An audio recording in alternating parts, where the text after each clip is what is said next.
All right, let's go.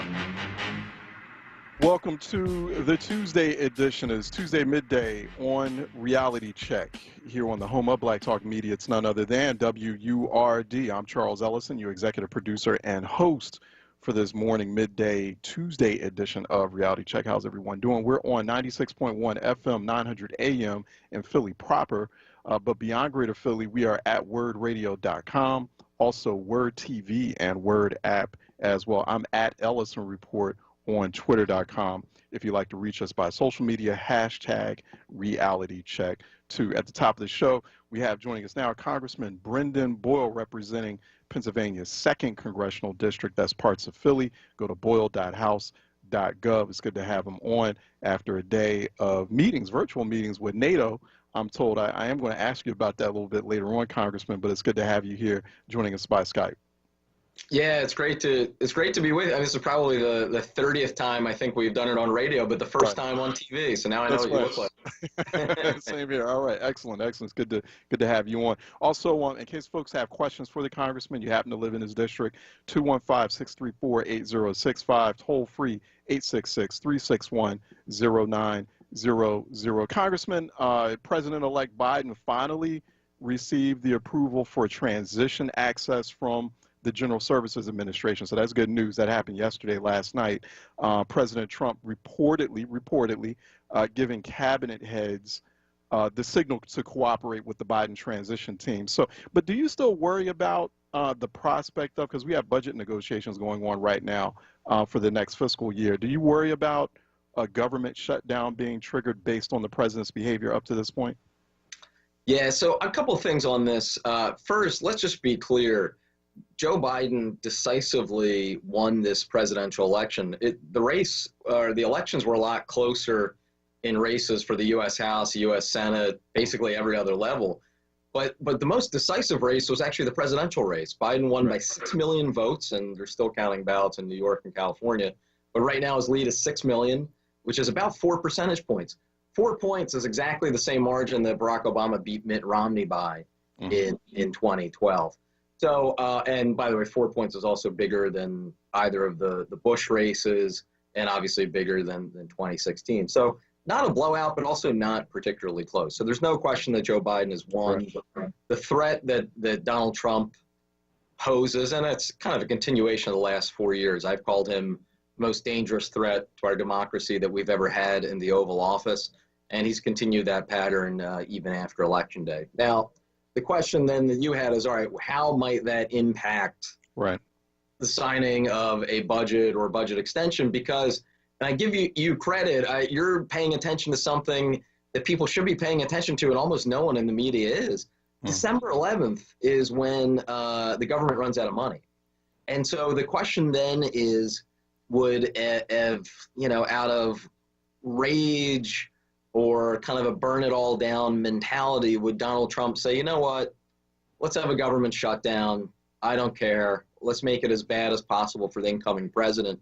Yeah, that's a real concern that I have. It does seem in the last 24 hours that Trump is finally listening to those around him who are attempting to walk him off the ledge. So that gives me some hope. Right. But is it still something I'm concerned about? Yes, it is. Do you think that President-elect Biden could maybe play a role in those budget negotiations, not necessarily directly with President Trump, but maybe, start activating or reactivating some of those relationships that he had when he was vice president, when he was a senator as well, with people on the other side of the aisle to say, hey, let's I know we're on the cliff as far as the budget is concerned, but, for the sake of the country and especially since we're in the middle of a pandemic, let's try to pass at least a budget extension.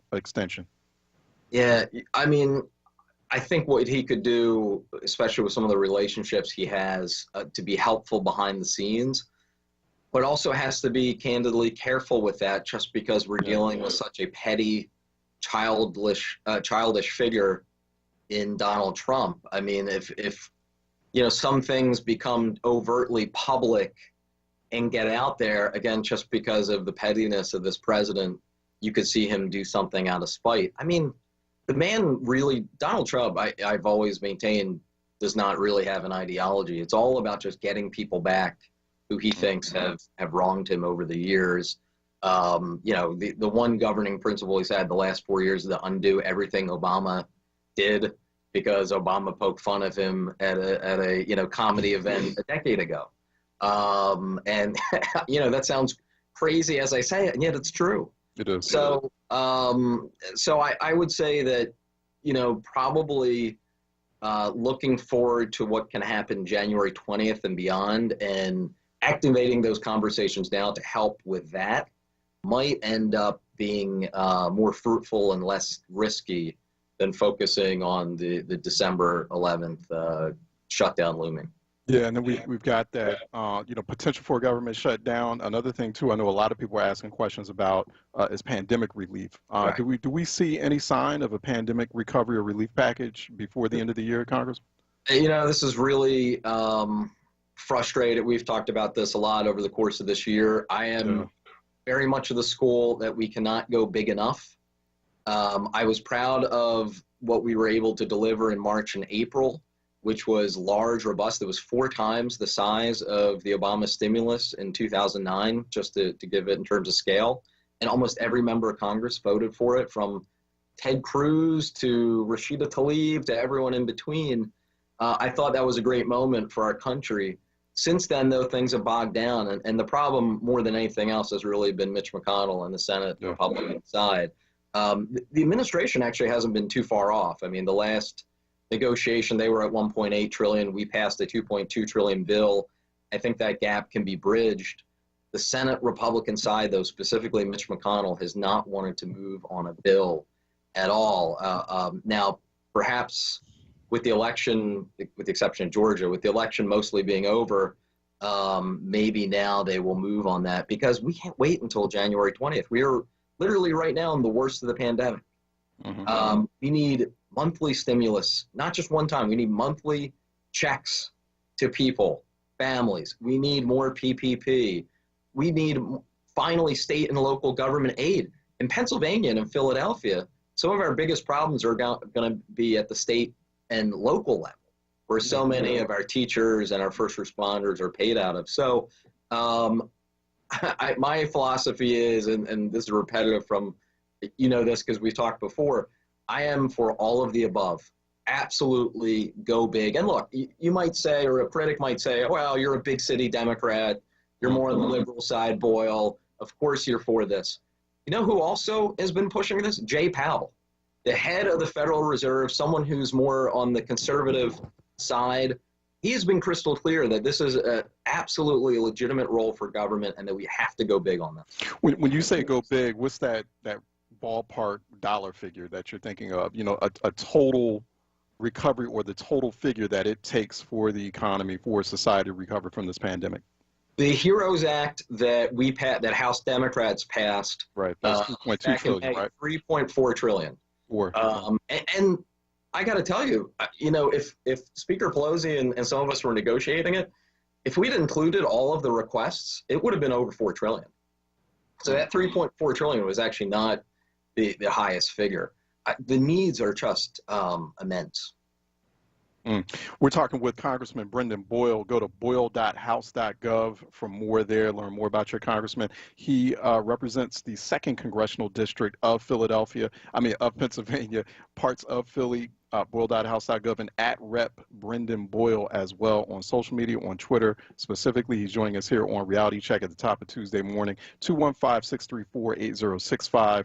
Toll free 866-361-0900 in case you have questions. I know folks are still asking this. I mean, there are no sorts of options that are available, any pots of money or funding anywhere, federal funding that people could tap into before the end of the year, Congressman? Because we have unemployment benefits. They're going to be expiring by the end of December. So folks are wondering, I mean, there has to be money. I don't know. There's no money that's left from that stimulus package that was passed earlier on before the CARES Act that you all had, or I'm sorry, the HEROES Act that you all passed in May. So there's nothing out there that we can see. There are a couple things. First, I mean, there is several $100 billion that was appropriated but not spent by Secretary Mnuchin that he wants to return to Congress. That is money right there that we should immediately get out the door. And so that is something, perhaps a smaller bill that we could get agreement on, and that would be before January 20th. The second thing is, though, come January 20th, there are things that then President Biden can do by executive order that I think he should very much look at, including some of the student debt relief that has been talked about. And I say this not just because I'm still paying off my student loans. I doubt I would be eligible. The point is, though, we're at $1.7 trillion of student debt being held. This is now at a point in which it's affecting not just those who are in repayment and their families, it's also having a drag on our overall economy. And again, I'm not just saying that because I'm a staunch Democrat. Some Wall Street firms like Goldman Sachs have actually written about this, how the size of student debt is now at the point where it's impacting and slowing our overall economy. There are certain other actions that he can take as well to make lending far more easy. Executive actions he can take on overtime pay, which the Obama administration had done, and then Trump came in, even though he pretends to be for the working man, a working woman. And of course, his whole agenda was for the top 1%, and he reversed those policies. So those are things that actually can happen and that a Mitch McConnell can't block. The other thing too, Philadelphians are asking, right? Because Philadelphia was the corner of Pennsylvania, the crucial battleground state that clinched it for Joe Biden. So, what does Philly get out of that, right? I mean, what sort of federal help are you identifying that Philly needs, particularly in this moment? Do you think that this administration will be a bit more friendly to Philadelphia, to the Philadelphia region after this big win? Well, I mean, first, any incoming administration would be more friendly to Philadelphia than the Donald Trump administration. I mean, I never thought in my lifetime I would see a president of the United States attack an American city like the way Donald Trump repeatedly did to our city of Philadelphia, the birthplace of the nation. It was a complete disgrace, his attack on Philadelphia. So any administration following Donald Trump will be better for us than his. But on top of that, though, I think Joe Biden's will be extremely positive. You're in many ways going from one extreme to another. You'll be going to an incoming administration where so many of the folks are from our area, including Joe and Jill Biden. Joe Biden, born and raised in Monco and Willow Grove, not too far from here. And then, of course, Joe himself living in Wilmington, which is part of our metro area. A lot of the people who were part of his campaign are from here. His campaign was headquartered here. The kickoff event was here. So obviously, they are Phillies and Eagles fans. So we are going from one extreme to another. I do want to point out, and I know I mentioned this before, and I was even quoted in an article, I think, in the Washington Post. I can't vote for another round unless there's that money for cities like Philadelphia and states like Pennsylvania, that state and local aid. It is so crucial. They can't print money. They can't print money in Harrisburg. They can't print money in City Hall. That aid has to come from the federal government. And it's not because of mismanagement that Philadelphia has such a massive deficit. There's an article today that basically we're one snowstorm away from there being no money in the city of Philadelphia bank account. We're Washington, D.C., the federal government, we're the lender of last resort. We have to avoid that catastrophe. This is all because of COVID. We know that city of Philadelphia, I think, was looking at a budget surplus coming into this year, and then COVID just completely wrecked our economy. So this is something I feel very strongly about. It's the right thing to do. We did that successfully in 2009 in the Great Recession, and we need to do it again. Hey, what's that partnership with cities and states look like? Because we know President-elect Biden, he met virtually with mayors, major mayors of major cities yesterday. And so I'm wondering what that framework, what you envision that framework, that partnership with cities and states looking like, because I know that that's going to be a prioritization of the next administration. Yeah, well, I was first so happy to see that President-elect Biden made it a priority very early on in planning this transition to meet with our national conference of mayors. That sends exactly the right signal. I mean, for our system of government to work, you need to have close cooperation among the federal, state, and local officials. Our founding fathers, for better or worse, gave us a complex system of government. We don't have a unitary system. We have a federalist system with a lot of overlap. Of course, they did that because they wanted checks and balances, because they were afraid that someone like a Donald Trump would emerge. They wanted that power to be dispersed. So the good news is it makes it very difficult for an autocrat to rise and to keep power. The bad news is it makes it a bit more complicated to get things done. So I have close relationships with our city council members, with the mayor, constantly in communication with them, especially during this year in terms of what their needs were and what we can look from Washington. It'll be nice that we finally have a president again who cares about urban America, and instead of one who is always looking to bash us. Let me go to Woody out of Winfield, Congressman, who's calling in for a reality check while we talk with Congressman Brendan Boyle here. Woody, good morning. Hey, how you doing, you guys? All right. Congressman Boyle, I just had a question.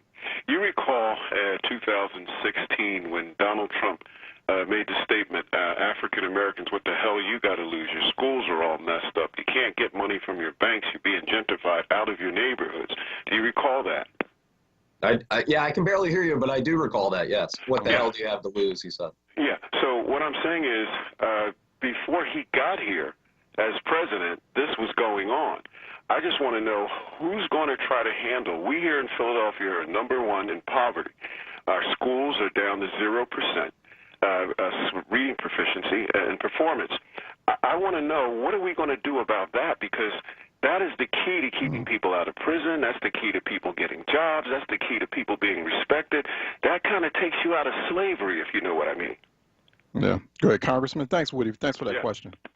Yeah, it's a fair point to say that as bad as Donald Trump has been, you're right that he didn't create a lot of these problems. He just exacerbated them and certainly did nothing to alleviate them. But there are deep systemic problems that predate him, poverty being #1. The caller's right when he points out that of the biggest cities in America, we have the highest poverty rate, about 23 to 24%, which given we're 1.5 million people, just think of how many people that is. That's about 400,000 Philadelphians who live in poverty. There are more poor Philadelphians than there are entirely in the city of Pittsburgh.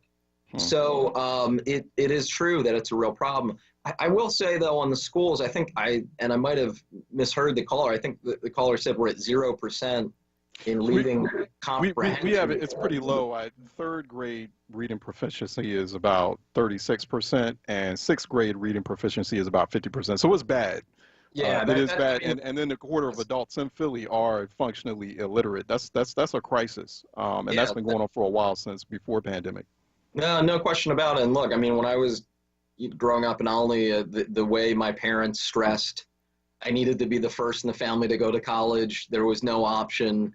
Education was essentially the ticket out and is the ladder of our society.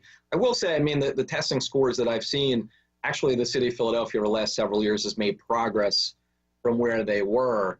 And I know Dr. Haidt is doing a very difficult job with kind of one. Is it enough, though, Congressman? I know I got you for another. Is one tied behind his back. But I will say that it would help if we would finally get a fair funding formula from Harrisburg, so that our city schools can have the resources other schools have. Also, there's a bill, and I think we've talked about it here before. We have the condition. I visited the first school I attended, Lowell Elementary in Olney. I visited that pre-pandemic last year. The school is literally falling apart.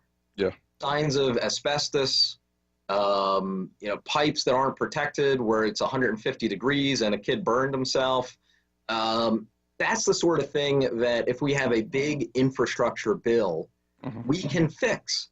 And so I actually have that piece of legislation. I've been fighting for it. I'm optimistic now we'll be able to get it done in a new administration. So there are things that we can do at the federal level, even though this is typically a local and state issue. And let's hope we put some urgency on it, because Woody makes a real good point. We have over a quarter of adults in Philadelphia are functionally illiterate, especially with those low reading proficiency scores amongst third and sixth graders, and it gets worse in high school. We don't have those numbers in front of us now, but there's a sense that there's not any urgency around that issue or that crisis of illiteracy. and it's a core issue. But, I definitely want to talk to you about that later on, Congressman, but I know I got to let you go. We ran out of time. We've been talking with Congressman Brendan Boyle, boyle.house.gov for more information there, at Rep. Brendan Boyle. Congressman, thanks so much. Always appreciate your time. We'll get you back soon. All right. Always a pleasure. Thank you. All right. Take care. Okay, let's take a break, and when we come back, it's Denitra Sherman, who is campaigns director for the American Civil Liberties Union of Pennsylvania, ACLU-PA.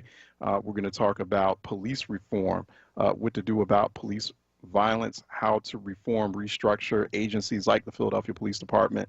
ACLU-PA is looking at that closely. We'll be talking to Denitra Sherman next here on Reality Check's Tuesday edition on 96.1 FM, 900 AM, WURDradio.com, WURD TV, WURD app. Stay tuned. We'll be right back. Did you know millennials make up the largest share of the U.S. population? They are known for being tech-savvy, practicing mindfulness, and being socially and ethically conscious. But they are also on track to be in worse health than previous generations. Pitch your best ideas, Philly. You have the power to help shape how we address millennial health and mental health challenges in our beloved city. We'll connect you with our mentors and get you ready for a pitch competition with our judges. Visit economyleague.org/wellcity. Hi, this is Jeff Brown from Brown's Family ShopRites and Fresh Grocers. Are you thinking about a part-time job to help out with the cost of the holidays? We have plenty of openings. You can apply online at shoprite.com/careers or freshgrocer.com/careers. Come join the Brown family today and help us serve the people of Philadelphia. Have a great holiday. Monday through Thursday, keep it locked to WURD Radio. At 6 a.m., start your day with the Power Hour, hosted by Bishop Dwayne Royster and Reverend Mark Kelly Tyler. At 7, it's Wake Up with WURD with Solomon Jones. At 10 a.m., it's Reality Check with Charles Ellison. Then at 1 p.m., it's The Source, hosted by Andrea Lawful Sanders on Mondays, Tuesdays, and Thursdays, and the Black Women's Leadership Council on Wednesdays. At 4 p.m., it's Evening Words with Nick Taliaferro. Then at 7, it's Save Space with Sincerely Sarita. At 9 p.m., round up your day with Keeping It Real with the Reverend Al Sharpton. Keep your dial locked to WURD Radio, 96.1 FM and 900 AM WURD. Streaming live on WURDradio.com and the WURD Radio app. Or watch live on WURD TV via Facebook and YouTube. WURD Radio. Independent Black Media.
Reality Check with Charles Ellison right now on WURD Radio and WURDradio.com.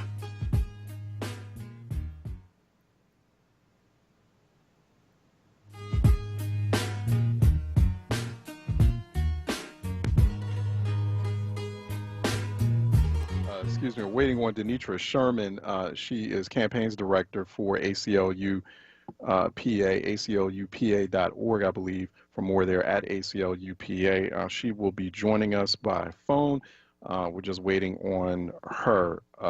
Also, should let people know, I was just talking with the congressman about that in case you didn't already hear since yesterday evening.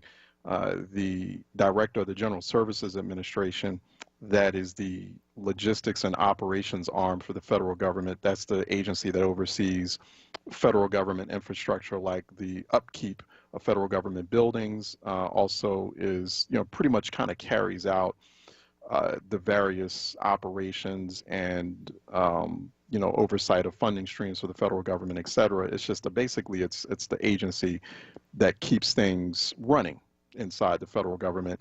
But the General Services Administration, a brand new presidential administration or a brand new president-elect that has a transition team, will need the GSA to sign off on the transitioning, starting on basically pulling the trigger. That did happen yesterday evening. The GSA director sending notice to President-elect Joe Biden and his transition team that they now have access to the federal government and that the transition can take place now. So we do have essentially that right there indicates that all of this election drama is over. It's over. It's officially over. And, you shouldn't be glued to your TV screen worrying about how far Donald Trump's lawsuits against the election will go. A presidential candidate or an incumbent conceding, or any elected official or any candidate conceding in an election is a custom. It is your tradition. It is not law. Candidates do not need to concede in order for the election to wrap up or to finish. The current incumbent President Trump is not bound by law to concede. However, it was critical. It was absolutely critical to get this transition started for the current president, incumbent President Trump, to direct his General Services Administration director to send that formal letter to the Biden transition to say, hey, listen, here are the keys to the federal government. Your team can start. And I'm telling you that that's happening right now as we speak. That is happening at a wickedly fast rate, faster than you can sneeze. I mean, as soon as they received that letter and received that call, there has already been activity in Washington, D.C. that has happened overnight. Some people have been up overnight. Some people are waking up after a long night and starting that process. Also, President Trump sending indications or sending signals to his agency heads, folks in the federal cabinet, to go ahead and open the doors for the Biden transition. So President Trump not saying anything himself publicly, but he has sent that signal. This is not giving him any credit anywhere. It's just, he's doing exactly what he was supposed to have done on the evening of, really, I mean, he should have done by the end of the week of election week. So he should have been doing that like November 5th or 6th. But anyway, that has happened. So that's all, as they say, water under the bridge. I emphasize this because I know a lot of people are stressed out because they've been watching cable news nonstop, day to day, wondering, is this election over? What's been happening? We had some drama in Michigan again with the Wayne County Board of Canvassers, their elections board. And so there were some worries for just a quick minute. And we had our Janice Hazel, one of our contributors, who was in Detroit, and she was giving us a view of exactly, an insider's view of exactly what was happening in Michigan over the past couple of weeks, but especially what was happening in Michigan, or what we should have expected yesterday. But Michigan did finally, with a vote of 3-0, one abstaining in the Wayne County Board of Canvassers, Michigan, the state of Michigan, and other counties in the state of Michigan did indeed certify the election to Joe Biden. And that pretty much is when, right after that event, that is pretty much when President Trump did give the sign, did make the call to the GSA director, and the GSA director has now officially triggered or started the Biden transition. The Biden presidency is underway. It is that transition is beginning now. We do expect electors to certify the Electoral College on December 14th, and we do anticipate, particularly with the transition taking place, they're not going to give you the keys of the transition if they're not, or if they're planning on holding something back or not letting inauguration proceed on January 20th. But that inauguration, we do expect we will have a President Joe Biden on January 20th. So that piece of drama is gone, is done. I'm going to open the phone lines too. 215-634-8065, 866-361-0900. Phone lines are open at the moment. 215-634-8065, toll free 866-361-0900. So people really need to focus on the core issues now. So I've been saying, a few things. One, stop watching Donald Trump.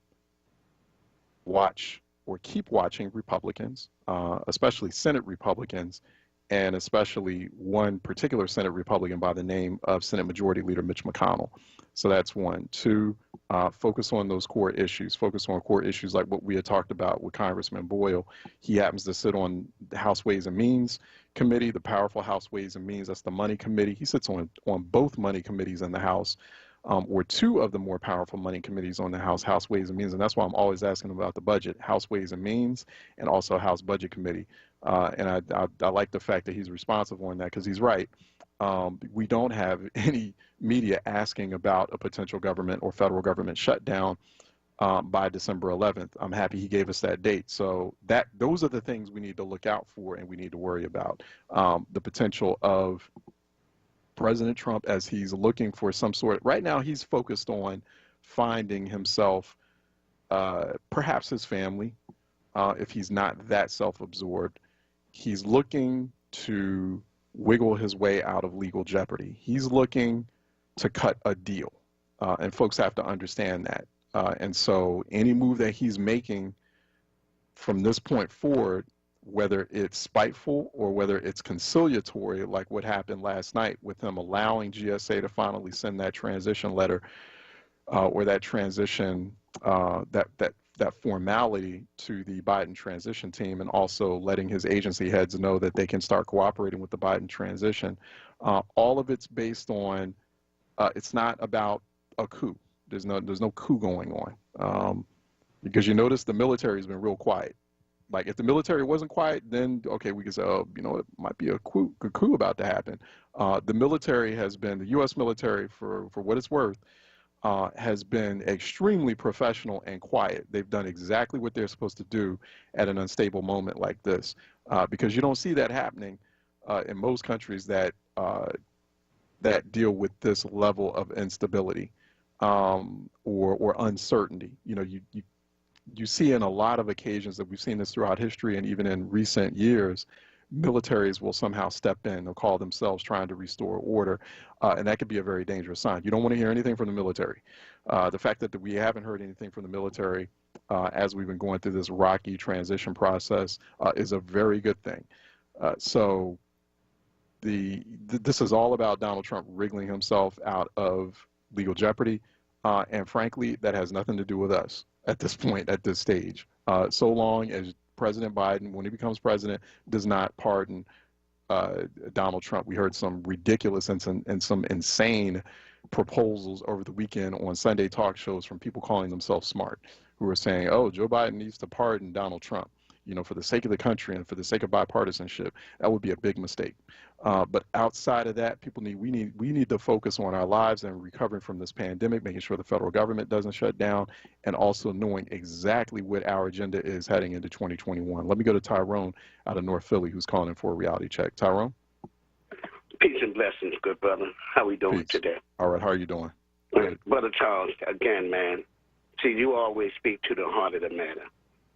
This is a time where we really need to look inside of ourselves.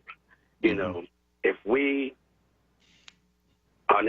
experience 437 deaths, homicides, if we are looking at children being shot through doors, I mean, we got to look into ourselves, because if this That's trend, 441 now. But go ahead. Yeah, I've got with the weekend. I'm sorry. Now, That's all right. Now, one of the things, Charles, that again, brother, giving you your credit, when you were speaking Wednesday with Al Sharpton, you had laid out some blueprints, brother, that in textbooks, things that we can do to deal with what we are going through and what we are experiencing. But folks got to come to the table with, let's do this together. Let's stop saying this person is responsible for this or that person is responsible for this, because racism has tore our community, our folks apart since we've been here. And we are not going to be able to address it if we continue fighting amongst ourselves, putting things on ourselves, and not coming up with plans to deal with these things that we must deal with.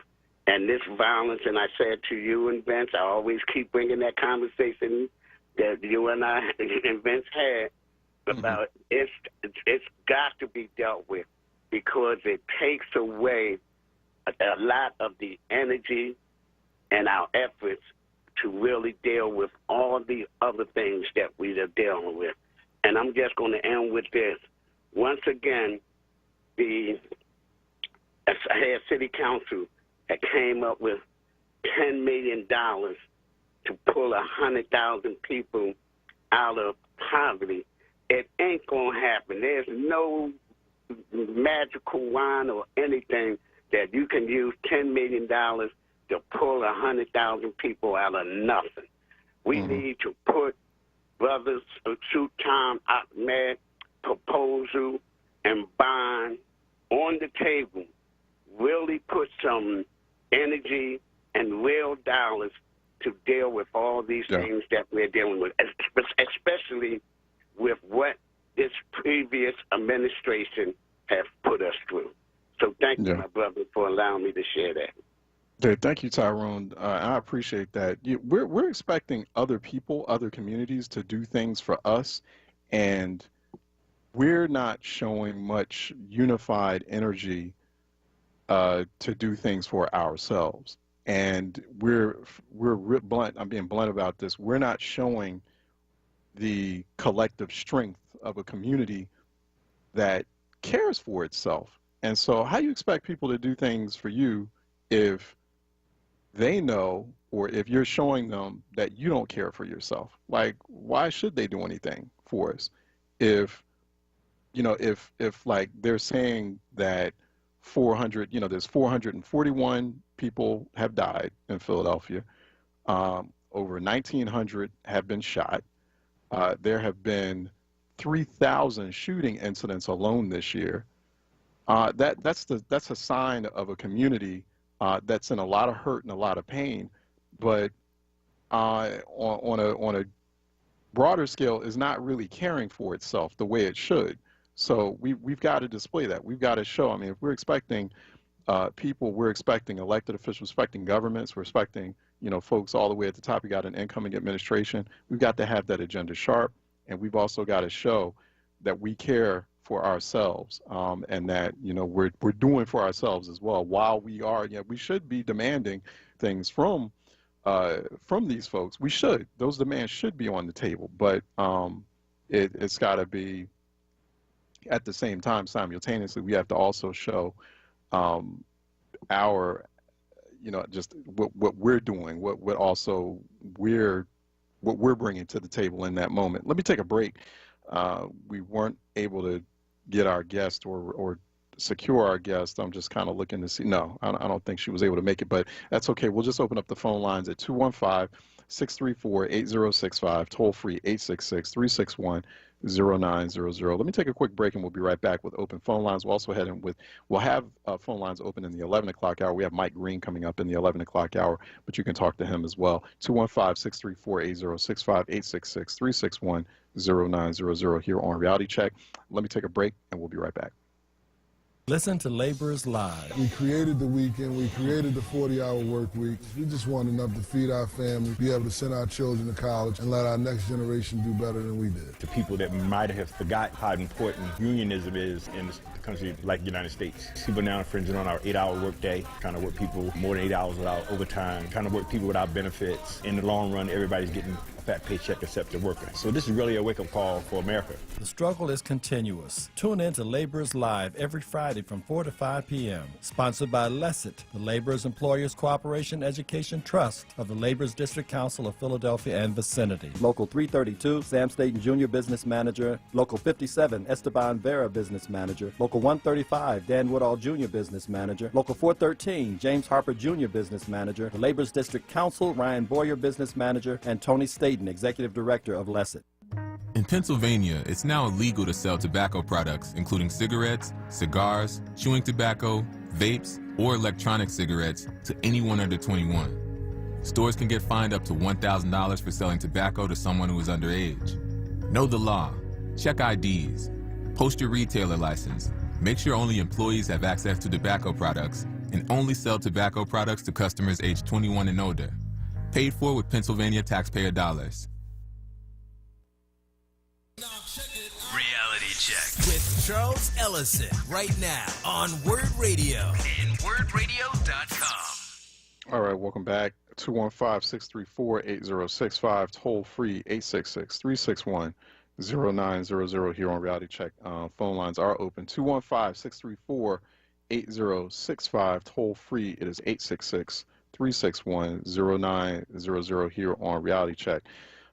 Just, some more local housekeeping. Once again, homicides in the city of Philadelphia, 37% above where they were this same time last year. We have 441 individuals killed thus far in the city of Philadelphia. We are not yet in December. I'd be worried, and it's feeling like at this pace, we'll probably reach 500 homicides by the end of this year at this pace. And then you factor in the holidays, and you factor in how stressed out and depressed people get during the holidays. Also, because, even though we're in the middle of the pandemic, people still need to do things like buy a PlayStation 5. Like, really? Or buy a new $1,000 iPhone. And then the people who are buying things, got to watch it, because then there are people out there who can't buy things, who want those things, or feel depressed about not being able to do things like get gifts for the holidays. And, people just get depressed and get, we've seen this like every holiday season, things like violent crimes and suicides go up. So, I'm personally bracing for, unfortunately, 500 homicides, 500 maybe plus, maybe a little bit over 500 homicides. Let's hope we don't get to that benchmark, that really grisly benchmark in Philadelphia. But it's at this rate, that's where we're headed by New Year's Eve 2020. And that's very tragic and unfortunate.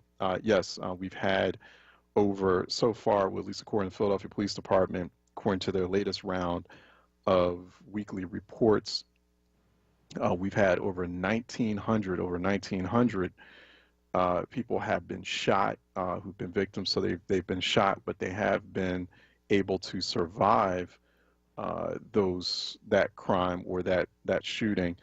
And yeah, over 3,000, I think it's over 3,300, if I'm not mistaken, over 3,300 shooting incidents throughout the city of Philadelphia. Yeah, 3,300 shooting incidents. So nearly 90% of those shooting victims, folks who have been killed as a result of homicide, are black men. And that's in Philadelphia. So those are the core issues. Those are the things that we have to focus on. Not figuring out whether or not, like, I mean, yeah, you keep a kind of a side eye on it, trying to figure out what Donald Trump's next move is. And I really hope that people go into 2021 thinking about and being focused on, and more importantly, working on together as a community on the fundamentals, as they call it, right? That's what we need to focus on. Let me go to Michael out of Northeast, who's calling in for a reality check. Michael? Hi, thanks for taking my call. Yeah, those numbers are horrible. But we see entire areas like Walmarts and things destroyed. No one's really arrested. Obviously, the police are not particularly enforcing the law. We need. This isn't my point, but we obviously need a lot more police enforcing the law, and that's a problem because right now we're in a cycle of let's have less, and it's ridiculous, and this is what happens. But my point is, you made a point. So you don't. So wait a second, Michael, because the Philadelphia Police Department, it has like the highest police to resident ratio of big cities. So I mean, there's a lot of Philadelphia police as it is. And then even when we've had like high rates of gun violence or high rates of violent crime in the city of Philadelphia, like we can harken back to the 80s and early 90s. There were a lot of Philadelphia police officers, and actually at the time, they were a lot more aggressive in terms of their policing tactics back then. I remember because I was growing up in North Philly, and I had had some close encounters with them at one point for doing nothing. It wasn't working back then. So I mean, until obviously you started kind of going down that path of more community policing and some police restructuring, and there was some promise right then and there. So I mean, it has to be. I don't think it's like police harder or police more. It's police smarter. It's also police more, though. The numbers are raising, and we need more police in the community. I agree with what you're saying, though, but I just think we need, when South Street was a nightmare and it was a war zone, they flooded it with police to come down overnight. When you send in the National Guard, it comes down overnight. You need more people on the ground. But that's not my point. I wanted to get to the point you said. Go ahead. Donald Trump. I'll let other people. Go ahead. And then I'll let you talk. Donald Trump, you said, it needs to be pardoned. Let me give a real reality check here. No, I was saying he does not need to be pardoned. No. But I'm giving you a reality check here. Hillary Clinton destroyed 36 emails, never had a charge. We have the Obama-Biden administration. They found out that she didn't even know that those were. I know about that. I have like in-depth knowledge of exactly what happened there. She wasn't aware that, first of all, she wasn't aware, and even the folks who were investigated, they realized later on, in hindsight, they were like, oh, you know what, these were actually, some of these emails were classified, but we didn't know at the time, she didn't know at the time that they would be considered classified. It was a pure mistake on her part. I mean, it was not the type of thing to waste a whole election cycle on is emails, like really? I mean, considering what, you don't think that the type of crimes that there's been I mean, tragic, horrific level of corruption from this administration. I don't get it, Michael. And we're talking about emails again. Let me finish my point, and then I'll let you go. Yeah, go ahead. I have friends in Congress, and they told me that for more than a year, Hillary was told by the archivist, "We're going to want your records. Don't you dare think about destroying them." And he was contacting the Congress to get subpoenas. She never destroyed anything. What evidence did she destroy? She wiped clean the CDs. She wiped them clean. There's no evidence of that. Company do it. There's no evidence that she did that. Had them broken with a hammer by her staff and thrown into a river near her. They destroyed 36. There was no evidence that she did that, Michael. I mean, that's just pure conspiracy theory. That never happened. They've already said that. Well, my point is, who's they? Who's they? Who's they? Wait a minute. What, Breitbart, Newsmax? And you can talk. Let me get my point out. My point is different from what you think it is.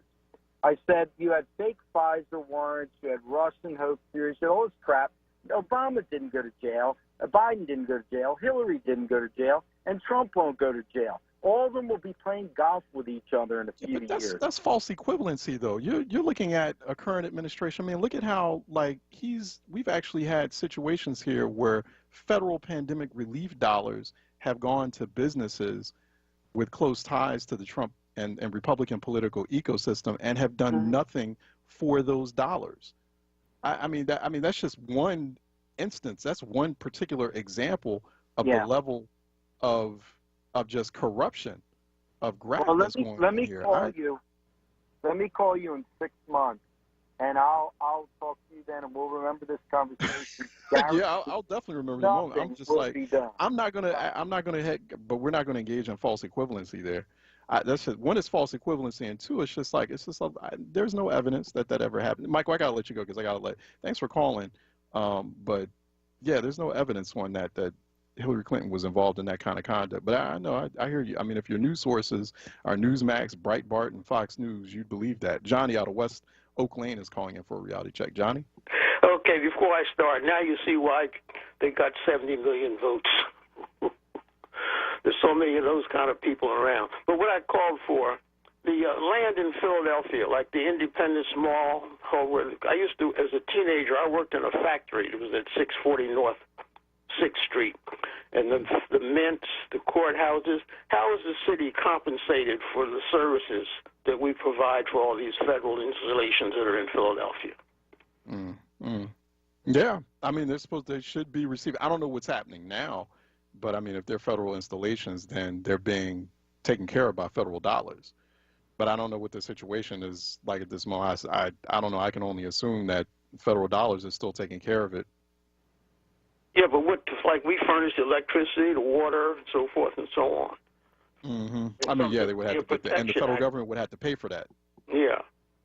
Or are they paying for that? That's what I'm saying. I'm sure they are. They should be. I mean, I don't know what the current status is right now. They should be. I mean, federal bills, as far as we know, Johnny, are being paid on time at the moment. We don't know what's going to happen after December 11th, though, because we're coming up on a deadline. Okay, but we do get reasonable compensation, you think, for those services that we provide? Well, that's not something that, okay, first, I mean, unless there is, like, for example, Philadelphia police have to, like, patrol the area around a certain federal building, and then, I don't know, there's like some kind of, I don't know, they get reimbursed. I don't know about that. But if it's a federal installation, it's the federal government is going to be paying those bills for things like electricity and upkeep, et cetera. The federal government, like the IRS building in Philadelphia, right? Yeah. Yeah, that's the IRS is paying for that. That's the federal government pays those bills. So are they paying reasonable kind of figures that any industry might be paying for those kind of? It's a good question. I don't know. It's something I would have to look into, but it's a good question. I appreciate you for raising it. Yeah, but the feds are paying their bills. Chance to question him. What's that now? I wanted to do it to the congressman to ask him those kind of questions. Yeah, I think it's a good follow-up. I will follow up. I can tell you with all confidence that, like, anywhere where there's federal installations and buildings, thousands of them all over the country, and the federal government pays for that. The federal government pays for the payroll of federal employees who work anywhere. So there are federal government employees in Philly who get paid by the federal government. Okay. But they don't like the same thing that an industrial plant pays that's located, say, in a Navy Yard or so forth. I don't know. Are they paying the same kind of rates and so forth? Right. It's a good question. I don't know. It's a very good question. I will follow up on it. I can't answer it now. I don't want to speculate any further, but I definitely appreciate that. Let me let you go, Johnny, because I want to go into the next card. Thank you for that. Dr. Williams out of Maryland is calling. Hello there, Crab Charles. Cake State. What's happening? All right. I'm so happy to talk with you. You know, each time I call you, I'm concerned about your passion about literacy. And I want to applaud you because some time ago I was listening to an Al Sharpton show, and you and Al were talking about literacy and reading and how important reading is. Now, I am ready to talk with you or anyone else throughout the nation about how we can improve reading, for our young boys and girls. You see, it's a shame that each time that I listen to WURD, somebody's talking about that literacy there. So what I'd like to say to you, I don't want to say it here on as we were talking. I'd like to talk with you about how we can do something to improve literacy, because all of my life I've been involved in education, teaching, Then I went on to Howard University, trained teachers, reading and all that. And I'm not looking for an opportunity to be on anybody's show. What I'm looking for is the opportunity to try and make a difference for our young boys and girls. Now, Charles, you know me as a lift every voice and sing man. But I'm more than that. There's a letter that you probably received from a congressman concerning how he applauded me for lift every voice and sing. But that's not what I want to talk about today. I want to talk about the literacy problem and what are we going to do about it. Yeah. See, man, it's enough to talk about it. But what's the action plan? I don't know what it is. I haven't heard yet. And I think that there are people there in Philadelphia and all over the United States can put together a plan and can deal with this problem that is so, so important to you, because you know as well as I know that if you don't learn to read, you're likely to go to jail. That's what happens. That's true. So we must do something. If you do read, you read a grade level, you have a nearly 90% chance of not going to jail. That is true. Yeah, and 90%.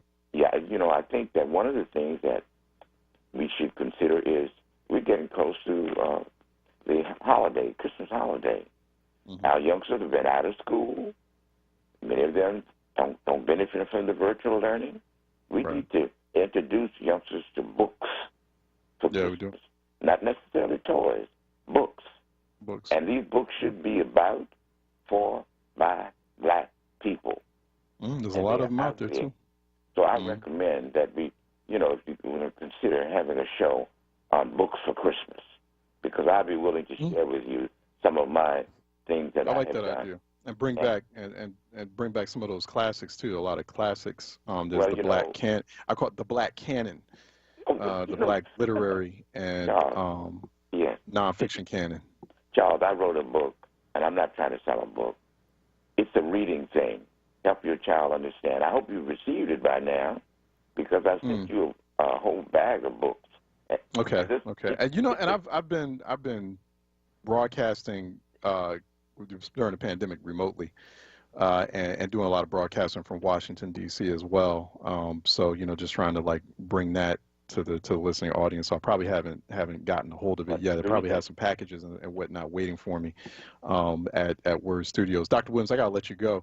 I've got to actually go to break, but no, I appreciate that. Let's continue to talk about that. Reach out to me. We got to figure that out. I wonder what is a way to really push that issue. Let me take a break. We got to bring on Mike Green, who's coming up next. And phone lines are open in case you want to talk to Mike Green. 215-634-8065, 866-361-0900 here on Reality Check. Let me take a break and we'll be right back. This year's been tough, but it's given me a lot of time to learn new skills through the internet. I've been joining more classes during lockdown. I'm doing an internship. I taught myself how to play guitar. So when people ask, will I be able to learn online? I feel like I'm ready. Internet Essentials from Comcast has connected millions of families from low-income homes to the internet. So no matter what back to school looks like, students can be ready for anything. Learn more at comcast.com/Internet Essentials. Hi, I'm Teresa Lundy, Principal and Founder of TML Communications. Founded in 2015, TML Communications is a strategic public relations, crisis communications, and community engagement firm that executes messaging strategies that produce results. Here's what we do. We build brands, develop the message, and tell the world your story. Visit tmlfirm.com to learn how we can help you grow today. Dr. Martin Luther King Jr. once said, "Intelligence plus character, that is the goal of true education." For all young people to succeed in Philadelphia public schools, they need adequate resources and materials. But not all students have the same access and opportunities they deserve. As Philadelphia public schools continue to operate with remote learning, we at WURD Radio want to do our part to help students have the resources they need to be successful. Please join us and our community partners, Global Citizen and the Cayuga Elementary School, by donating supplies online so students have the same supplies we would want for our own children. Go to globalcitizen365.org to make an online contribution of supplies. This is WURD Radio, 96.1 FM and 900 AM WURD Philadelphia. Black Talk Media.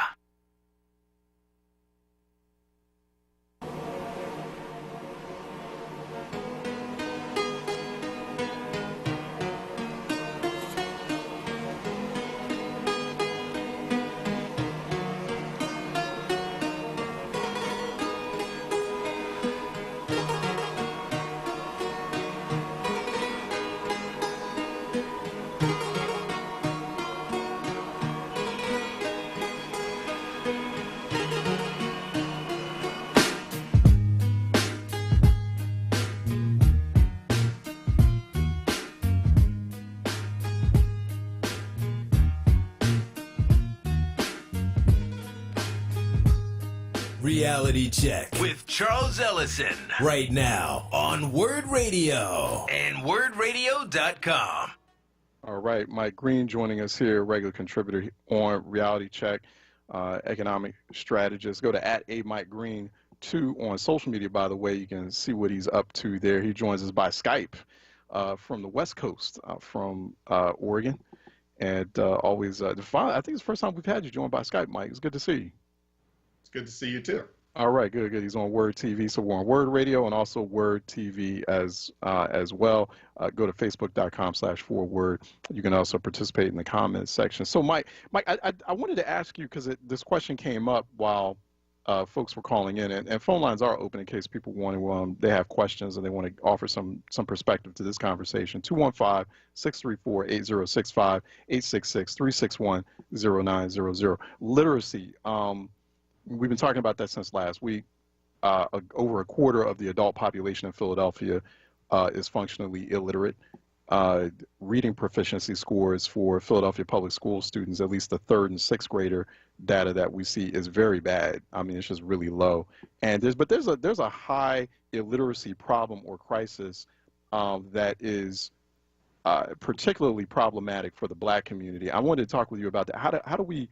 How do we cut through that? I talked with Al Sharpton about that, Reverend Al Sharpton, on his radio show last week about it too. He was really concerned. We had a whole show about it, about illiteracy, particularly in the Black community. How do we tackle something like that? I just want to get your initial thought on it.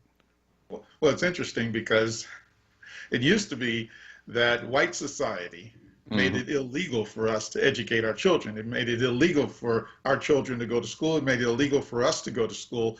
And the reason for that is because we could not revolt, we could not organize, we could not progress. There's a lot of constraints on us when we're illiterate, when we don't understand the language, we cannot communicate, we can't engage and compete in this society. And so that used to be the status quo. Right. Now what you're telling me is that we are constraining ourselves. That white society is not constraining us to a degree, but the vast majority of the constraints in our communities are constraints we place on ourselves and our children. So when you talk about illiteracy, it starts with adults. We cannot teach what we don't know. And we are the teachers of our children. If we're expecting 80% of the white teachers that populate our public schools to teach our children more than we will, that's an abdication of our own responsibility, and I find that insulting, actually. So I do too. At the end of the day, literacy for adults should be a top priority for every adult if you want to progress in this society. Yeah. How do we go about that, I wonder, too? Because I'm not seeing, I think it was, I might have, as we were having that conversation, I was already thinking about it when I was on this program, talking about it with listeners, et cetera, and we're asking more questions about it. We're asking about the performance of a big city school system like the Philadelphia public school system, which is obviously failing if a quarter of the city's adult population is illiterate, and only, third graders are only showing 36% reading proficiency that we know of. 50% of sixth graders showing reading proficiency. That's bad. That's just half. We don't really have the full, complete data as far as high school age students are concerned. But I really do wonder how we go about that. Like, there's got to be some kind of national plan. I agree with you. What's the national plan, right? You know, what could be the national plan to make sure, like, for example, all black adults are reading, and we're passing that along to our children. Yeah. So I'll give you a sneak peek into what I'm doing right here in my neck of the woods. Because a national plan is not going to occur without national vision and national leadership, and right now we have neither. So we have to start where we are locally. As Booker T. Washington said, throw you down your buckets where you are. There's fresh water right there. So here's what I suggest. What I'm doing here is I've started a weekly discussion group, book reading discussion group. We're reading this book right here. Why We Can't Wait by Dr. Martin Luther King. That's right. Why We Can't Wait by Dr. Martin Luther King. It was written in 1964. It was about the 1963 Negro Revolution. And you and I have talked about that before. Now, the reason why I say that this is a partial solution to your problem is because when they created the public schools, what book did they use to teach children how to read? They used the Bible. They chose their book. I'm telling you, let's choose this one. And let's start a reading campaign, a book reading club citywide across Philadelphia. Every week we read a chapter of Dr. King's book, Why We Can't Wait, and then we come into a scheduled meeting, a Zoom meeting. Everybody participates and we have a discussion about it. Have a discussion about that. 8 chapters later, guess what? It's Martin Luther King Day. Everybody's read the book. Right. I like that. Okay. Okay. I got to see about that. You give me some ideas there. It might be something to explore, to institute, even here on air, here at the broadcast. We're talking with Mike Green. You might want to join in on the discussion too. Let us know what you think about that. 215-634-8065. Toll free. It is 866-361-0900. The National Institute for Inclusion and Inclusionary Competitiveness. Inclusive competitiveness. Go to nicusa.org. That's the outfit that Mike Green has co-founded. He's partnering up with folks here in Philly, in fact, to spread some of the gospel like what he just did just now. 215-634-8065. Toll free. It is 866-361-0900 to talk with cultural economist Mike Green. So, Mike, going into politics real quick, your initial thoughts on what you're thinking of Biden administration picks. Several of them were announced yesterday.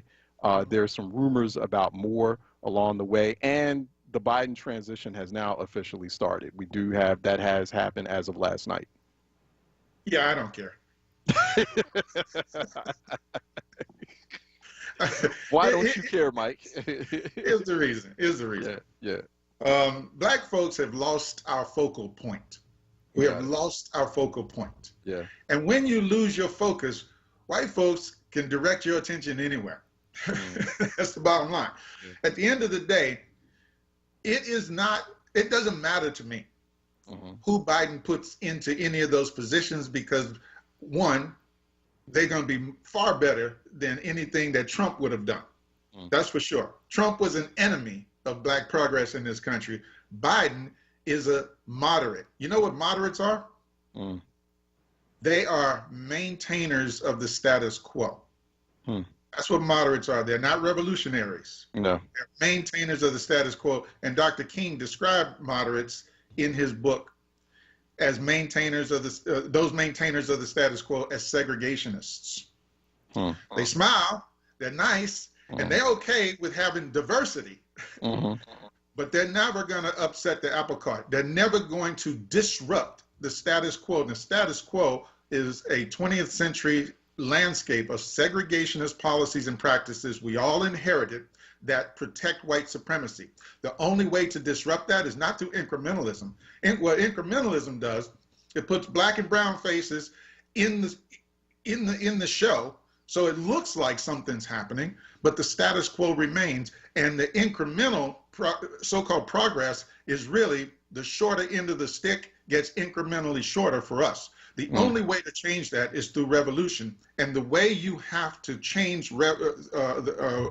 create a revolution is through nonviolent direct action and demand the 3 systemic issues that Dr. King demanded. Those 3 systemic issues: end segregation in schools, end discrimination in housing, end discrimination in banking and access to capital. Now you show me anybody in the Biden administration that even knows that those are the 3 demands of the Negro Revolution, much less are willing to make those disruptive changes.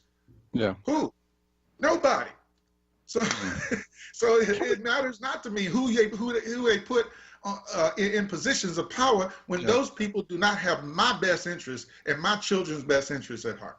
Well, when you say that we need like a nonviolent revolution to make those like serious demands, I mean, are we in the midst of that? One can make the argument that we're in the midst of that now, that we've been in the midst of that, particularly since George Floyd. Was that kind of like that? Is that moment we can point to say, and then all those protests and that unrest that took place afterwards, some of it's still taking place now. Is that tipping point where that started, or do we need another big tipping point moment? I mean, really, you can also make the argument that the pandemic triggered all of this, that triggered that revolutionary moment. So is that nonviolent? Is that kind of in your head what that nonviolent revolution moment looks like? No. See, what we have to understand is that America is in a constant state of war. We've always been in a constant state of war. The nation was established on war. They warred with the natives who owned this land. Then they warred with their own folks in England. And then they the War of 1812, the war with the Mexicans to take over their land, the war with the Spanish, the French, the World War I, World War II, all the various different wars and covert actions we've been involved in. Since then, we are constantly in a state of war, and they have been at war. This nation has been at war with black people since black people were brought here. Now, that being said, revolution is the other piece to that. And what we are revolting against is war. We want peace.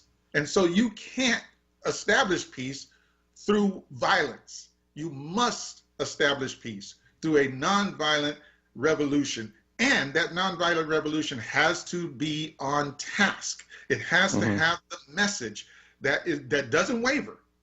That was what Dr. King wrote about in this book, how to do that. And what that message is, when Black Lives Matter rose up in Ferguson, it galvanized the nation's attention. This is long before George Floyd. And they came to Black Lives Matter folks and they said, what are you revolting against? But they didn't tell you about the 1965 Watch riots and what the report said that came out of those riots, that it was systemic problems that caused those riots, established by white folks and condoned by white folks and maintained by white folks. They didn't tell you about the 1967 riots in 164 cities that the 1968 Kerner Commission said, what happened in 1967 for these folks to rise up all across the nation? And the report said, white society created these ghettos and white society condones it and maintains it. They didn't say that. They didn't tell you about the 1963 Negro Revolution that rose up and continued through 1968 and the death of Dr. King, the assassination of Dr. King. They didn't tell you about what that Negro Revolution was about. Black Lives Matter started talking about police brutality. You think police brutality just started? As long as there have been police, there's been police brutality. So the point is that we have to stay on message, and we haven't.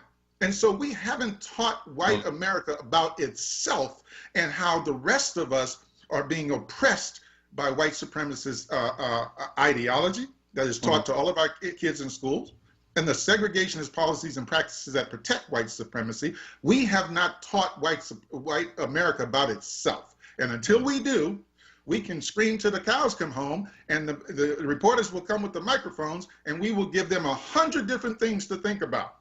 Which means they'll think about nothing. You know, my challenge, my issue, or, you know, that I always kind of grapple hard with is that when these movements start, you know, like the Black Lives Matter movement, for example, or any big discussion about black needs, black demands, the onboard issue or the onboarding issue is something dealing with criminal justice. It's always either police violence, police reform, or criminal justice reform. And that's it. Those are always like the entry point issues for us to have, for us to spark a conversation or trigger a conversation. It seems like these days, I'm saying, and I know those are important issues, but I just have a problem with those being, do those have to always be the trigger issues? And I think that also adds to that confusion around, well, what exactly is that agenda? Because then always the agenda starts from, it's the same things. It's always something around law enforcement. That's how it's always couched. Doesn't that create issues in terms of how we approach and how we pursue, how we finally arrive at that visionary kind of agenda that Dr. King, that you're speaking of, that Dr. King was setting up back then? The challenge we have is the lack of education. You started this program talking about literacy. The lack of education of our children means that they experience the same harsh conditions that we experienced, that our forefathers experienced, but they have a different reaction to it. And they have a different outcry. And the reason they have a different outcry is because they are not understanding that every time they go into the streets and every time they put on a t-shirt that has a message, they are experiencing and reacting to the same conditions that have throughout history since the Civil War, our forefathers have experienced. Now, the police didn't just start killing folks with George Floyd. Mm-hmm. They beat Congressman John Lewis nearly half to death on the Edmund Pettus Bridge. Yeah. And that wasn't the first time. I mean, they criminalized black lives through convict leasing, through black codes, through after the Reconstruction era. Black lives have always been stepped on by authoritative powers and forces in this country. That has always been the case. Now, that being said, if our message is not one of education and economics and safe communities and the development of progress in ownership, equitable ownership of the American dream, equitable ownership in homes, businesses, and lands, and investments that yield positive returns, if these are not our areas of focus, if we get all discombobulated talking about how we're getting beat down by the police, then white folks will never focus on ending segregation in schools, ending discrimination in housing, and ending discrimination in banking, which are the three focal points of the Negro Revolution. That is our focus, and we must never lose track of that. Yeah, we need to talk about parity. You know, that's a conversation I want to have. I don't want to have a talk about race relations. I want to have a talk about parity, racial parity, you know, closing gaps, that not reducing gaps or anything like that. How do we close the gap? When do we close the gap? When does that gap close? When is my household on the same level in terms of economic parity, in terms of wealth generation, in terms of assets as, you know, my white colleagues? But same parity, you know, where there's no difference. We just refuse to. I mean, well, I was talking to someone yesterday at a think tank, and they were proposing a White House office on racial equity. But you know, and they were saying, you know, to tackle that, to finally, it would be the first time that an administration or a White House would officially acknowledge through a function within the administration the problem of inequality, of inequity, of a wealth gap. But I don't know where. I'd like to get your take on that. At the end of the day, if we don't know history, we're doomed to repeat it. We're doomed to repeat it, right? And right now, we don't know our own history. Yeah. And forming a commission, well, they formed a commission after the 1965 riots in Watts. They formed a commission after the 1967 long, hot summer. They formed commissions all throughout the time that I've been alive in my 58 years. Yeah. I've seen commissions come and go. But until our population is educated about who we are and who they are, and until their population is educated about who they are and their own history of hatred and hostilities and oppression of non-whites in this country, until that education takes place, you cannot disrupt the systems. And that is what we're trying to do. We're trying to overhaul the systems of education, overhaul the systems of housing and discrimination in housing in this country, and overhaul the systems of banking and access to capital and business ownership in this country. We have to overhaul those systems, and we cannot overhaul those systems if we don't know how those systems were established and how those systems are continued to maintain the status quo, and the beneficiaries of the status quo are not us. Yeah. So we have to overhaul those systems, and no racial equity committee unless that racial equity committee defines racial equity as equitable ownership of the American dream of prosperity. Yeah. That's a new definition. Yeah, Let's go with that.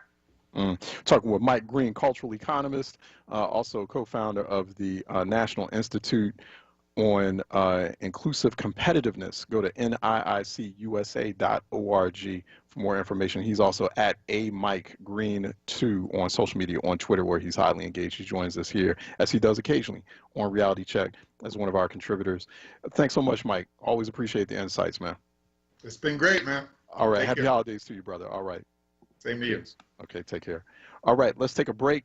And when we come back on the other side, we'll be talking with Philadelphia City Controller Rebecca Reinhardt. She's coming up next to talk about that recent investigation of the Philadelphia Sheriff's Office gun inventory. They found some missing guns. They found about like over 200 missing guns, missing firearms in the sheriff's gun inventory. And so the city controller teamed up with the current sheriff, Rochelle Bilal, because apparently these guns missing predated her, but they did an extensive investigation. So we're going to talk about the results of that here on Reality Check 96.1 FM, 900 AM, WURDradio.com, WURD TV, WURD app. Stay tuned. We'll be right back.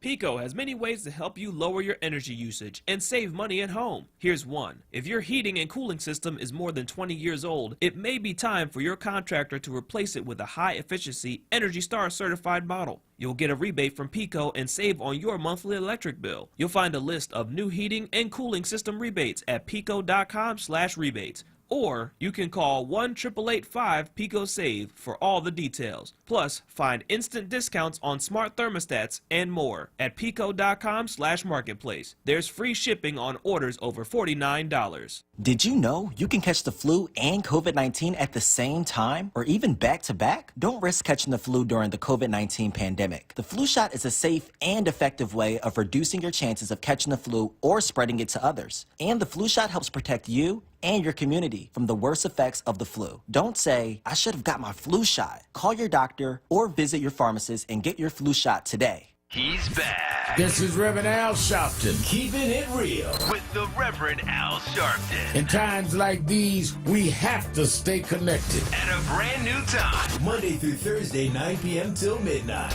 I'm excited that Keeping It Real returns to WURD. Keeping it real with the Reverend Al Sharpton. Monday through Thursday, 9 p.m. till midnight. This program is pre-recorded. No phone calls, please. Keep it locked to WURD 96.1 FM, 900 AM, WURDradio.com.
This is WURD Breaking News.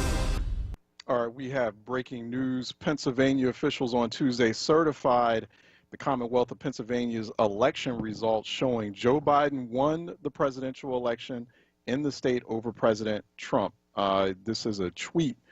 We did learn about this via a tweet from Pennsylvania Governor Tom Wolf, who indicated that the Pennsylvania Department of State has certified the election results and, quote, signed the certificate of ascertainment for the slate of electors for Joe Biden and Kamala Harris as required by law. So that cements Biden's victory in the Keystone State in Pennsylvania. And Pennsylvania was that battleground state, which helped him top 270 electoral votes about a few weeks ago. And this certification also happening, the certification of Pennsylvania happening on the heels of certifications in Georgia. I remember Joe Biden has flipped Georgia and also Michigan. That happened yesterday. Georgia happened over the weekend. Michigan happened yesterday. So as far as we can tell, as far as we can see, there will be a certification of Joe Biden winning the Electoral College on December 14th. We are seeing no signs of any faithless electors or anything happening otherwise. In fact, we are seeing President Trump's initial overtures to state legislatures, like state legislators in Michigan, being rebuked by state legislative Republicans. And so as far as we know, as far as we can tell, and then yesterday, like we said, we had breaking news yesterday evening, General Services Administration also triggering the transition process. So the Biden transition has commenced. So that is the end of that. Election 2020 is officially over. Joining us by phone is Philadelphia City Controller Rebecca Reinhardt. Go to controller.phila.gov, controller.phila.gov for the City Controller's Office, and you can get insights on the city's finances. And go to @PhilaController as well on social media, on Twitter, where you'll find her highly engaged. Madam Controller, how are you doing? Good morning. I'm good. Thanks for having me on today. Excellent. Joining us by phone, too. You've conducted this. Thank you for this investigation, too. You held a fairly comprehensive investigation into over 200 firearms. I think it was about 210 firearms that were missing from the sheriff's office gun inventory. And I think people, when people heard this, they didn't understand how truly significant this was. So first, talk about the initial complaint over 15 guns missing, because that's what triggered this. There was a complaint, and that was sent to your office, and it was said 15 guns were missing. Can you disclose where that complaint came from? Sure.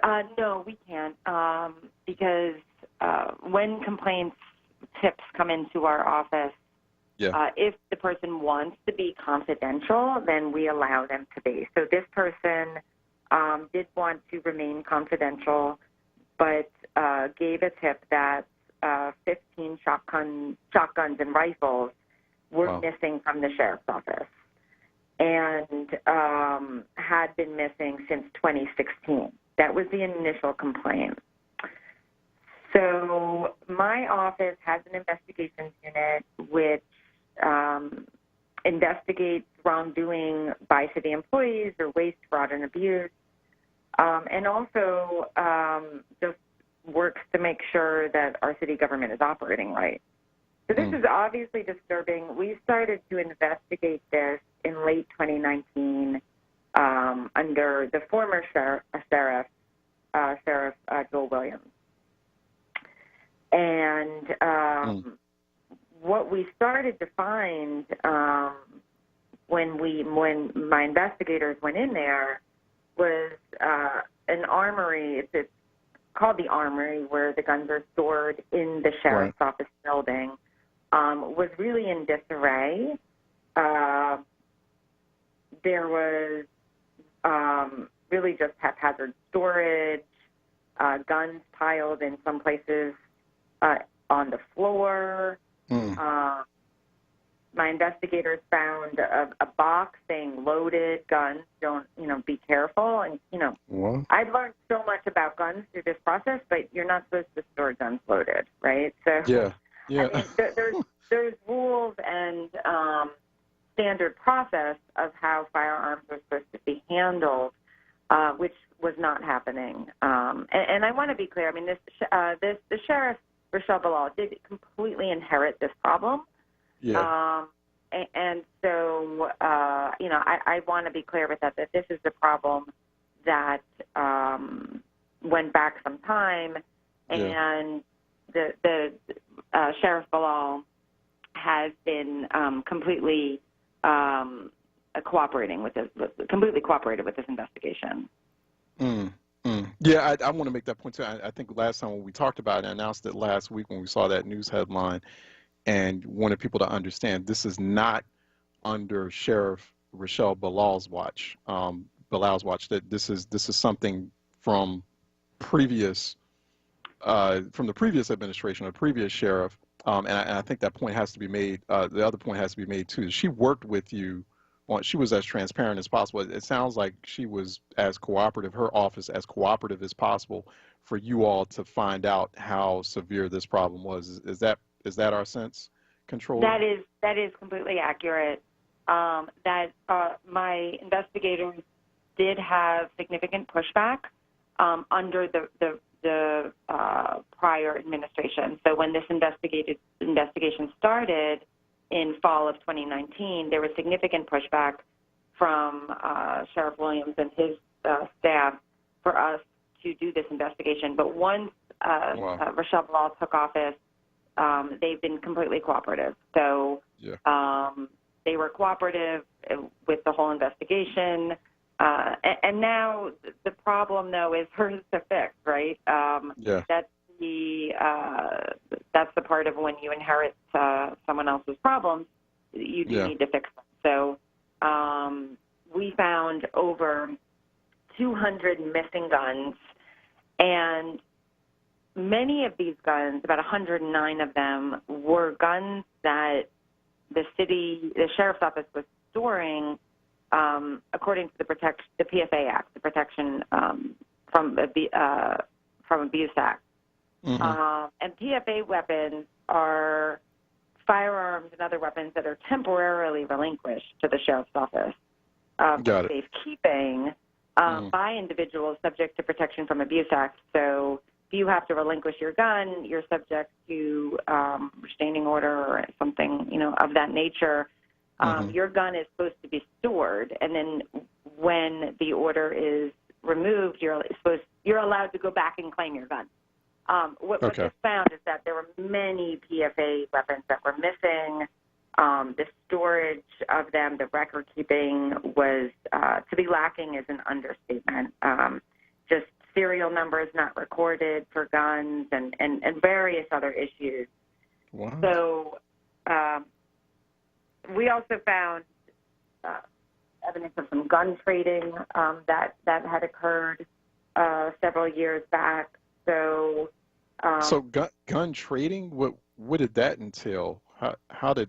Wow, there was actual gun trading. Like how did that operate? Can you sort of describe at least based on what you saw? Sorry, go ahead. Sorry. Oh no, go ahead. Like I was just asking you, can you describe what does gun trading mean? Wow, how did that take place? We found records and evidence of trades that had occurred with sheriff's office weapons to local gun shops. So that's not the way that weapons are supposed to be disposed of at the city. There's a very strict procedure about how weapons, when they've reached the point that they're to be disposed, there's gun burns. There's the police department follows these procedures. There are procedures to follow. There shouldn't be trading with gun stores. So it's there's a lot of questions that were then raised through this investigation, and I think that there's much more that still needs to be answered regarding some of what we found. You mentioned gun trading, and that might be one source of where some of these missing guns ended up. Do we know where other guns have ended up? Can we track where were you able to locate those missing guns is the basic question there. People are wondering, where did they go? Yeah, no, that's the big question. And one of our recommendations through this was to say to the sheriff that these guns need to be attempted to be located. We ran about 20 or so guns through various law enforcement databases, and we're not able to locate those 20. The rest of the 200 need to be evaluated in that way. So that was one of the items that we said to the sheriff's office that they need to do, and then we'll be back as part of a 6-month review to see if they've done that. But I think that, obviously we need to get to the bottom of what happened if it's possible. I mean, many of the gun serial numbers weren't recorded, so then it makes it very difficult. And that's why it's so important that going forward, there needs to be much better record keeping. I mean, this is just, there needs to be a comprehensive tracking system. Yeah. There needs to be so many steps taken that the sheriff's office has their hands full in dealing with this, but that they need to, and so I think they will. Is it or has it always been, were you given sort of an explanation from officials back then from the previous sheriff why this took place? Was it a resource issue? Was it they didn't have enough personnel to staff the warehouse? They didn't have enough money to create a reliable, adequate tracking system? What's the reason given? There was no reason given. I think, again, we had a lot of pushback in this investigation, so under that, as a prior administration. So there was definitely no rationale. There was just an attempt to block the investigation, really. So that always makes me more interested. So just in terms of, have you spoken to Sheriff Jewel Williams directly at all about these investigation results? Have I spoken to him directly? Right. No, I have not. No. Okay. So we don't know what he's not on record, or hasn't talked to your office and said, okay, this is why this happened. There's an explanation for this. Okay, since I'm gone now, this is what's happened. I'm going to kind of try to own up to this, maybe help you out. So he's just completely tapped out as far as he's like, I was the former sheriff. I'm no longer interested in having a conversation about this. It's not my problem anymore, pretty much. Well, I mean, to be fair, it's not that my office didn't reach out to him directly since he's not in office anymore. Okay. It's basically, here are the findings. I mean, there are some employees that were involved that are still in the sheriff's office. And so I think that is part of the sort of an offshoot to this that needs to be explored and taken care of. So, I think that the question about, what really happened, I think is in terms of where did these guns go, and was there, real criminal wrongdoing, or was it just sort of like a negligence of people doing their job? I think that's the question that's still somewhat unanswered, and I think that it will need more digging. I think that, my office has good relationships with law enforcement at the local, state, and federal level, and, they, I'm not really allowed to say more than that because they won't let me, but they do have the results of the investigation. If you'd like to see this full report, you can go to controller.phila.gov. It is entitled Investigation and Review of the Sheriff's Office Gun Inventory. It came out last week. Controller.phila.gov. You can download the full report. It is free to access. I highly recommend it. It is very troubling and very alarming what we see in here. We brought the controller on to talk a bit about it, and I'm sure we'll keep track of this story. It's always a pleasure talking with you, Madam Controller. Rebecca Reinhart, she's the City Controller. Once again, controller.phila.gov and at Phila Controller. We'll be talking with her again, I'm sure. Take care, Controller. Thanks again. Thanks for having me on. Have a good day. All right, you too. Happy holidays to you as well. All right, let's take a break, and when we come back on the other side, we'll be talking with Councilwoman Helen Gim is supposed to be coming up next, Councilwoman at Large, and we're going to talk about labor law and labor reform, the need to get hospitality sector jobs back in Philadelphia. She's been working on a package of bills with respect to that. In fact, there's going to be a hearing later on today about those bills. I think it's scheduled for scheduled for today, 2:30 today. So let's talk with her about that. Let's take a break, and we'll be right back here on Reality Check. COVID-19 impacted a lot of things this year, including regular vaccination appointments. Vaccines help protect you and everyone around you, especially during flu season. Schedule an appointment with your healthcare provider today to make sure you and your children are vaccinated. Vaccines keep us safe, and they work. Skip the flu this year. Get your vaccination today. Let's stay protected together. For more information, visit health.pa.gov, paid for with Pennsylvania taxpayer dollars. WURD Radio presents the following wellness tip to support our listeners with mindfulness and motivation as we continue to navigate the pandemic together. Hi, this is Helana, your resident health and wellness coach, with tips to help you stay well. Many of us have heard this term before, but may not know what it really means. Compassionate living brings mindfulness and peace to the center of your daily life. Compassionate living can look like this. Number 1, be gentle with yourself and those around you. Number 2, choose to speak kindly to others, even when you're upset. Number 3, become a good listener and practice empathy at home and at work. We sometimes think in order to live with compassion, we have to become someone else. Not so.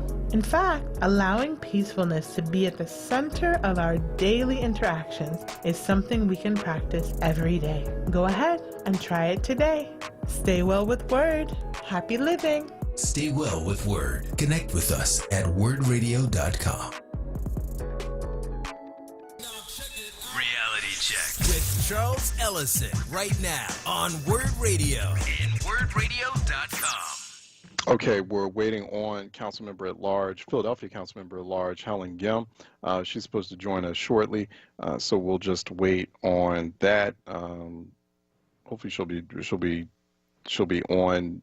She's in the process of where there's some discussion about how to return the city's 12,000 hospitality sector workers back to work, or creating an opening for them to return to their jobs at places like hotels, event centers, the airport, as these places gradually open. So it's just sort of holding employers accountable for that. Obviously, it's no one's fault that they lost a job during this pandemic. It's only the pandemic's fault.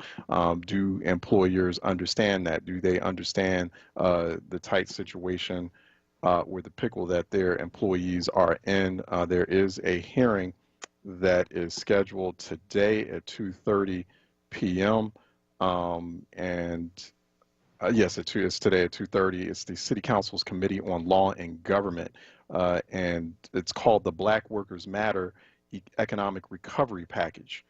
Black Workers Matter Economic Recovery Package, and it's a series of bills for laid off workers in Philadelphia. So we're just waiting on the councilwoman to show up, and we'll talk with her about that. 215-634-8065, 866-361-0900 while we wait on her. We will have several minutes to talk with her. 215-634-8065, toll free 866-361-0900 here on Reality Check. Going back to our conversation yesterday, we were talking about coronavirus vaccine and the reluctance of many people out there to take it once it becomes available. And there is a survey that was released yesterday. I didn't know this when we were having that conversation yesterday, but it was a survey released by the COVID Collaborative. They were surveying Black and Latino people nationwide, and half of Black people and 66% of Latino people said they would definitely or probably take it. That's half of Black people, but it's more sobering. It doesn't end there. 14% of Black people trust that a vaccine will be safe, and 18% trust that it will be effective in shielding them from coronavirus. That's compared to 34% of Latinos who trust its safety and 40% who trust its effectiveness. So the government and pharmaceutical companies, they have a lot of work ahead of them as far as that coronavirus vaccine and that trust gap, particularly with Black and brown communities. We do have Councilmember Gim. She's joining us by phone here on Reality Check. Councilmember, how are you doing? I'm good. How are you, Charles?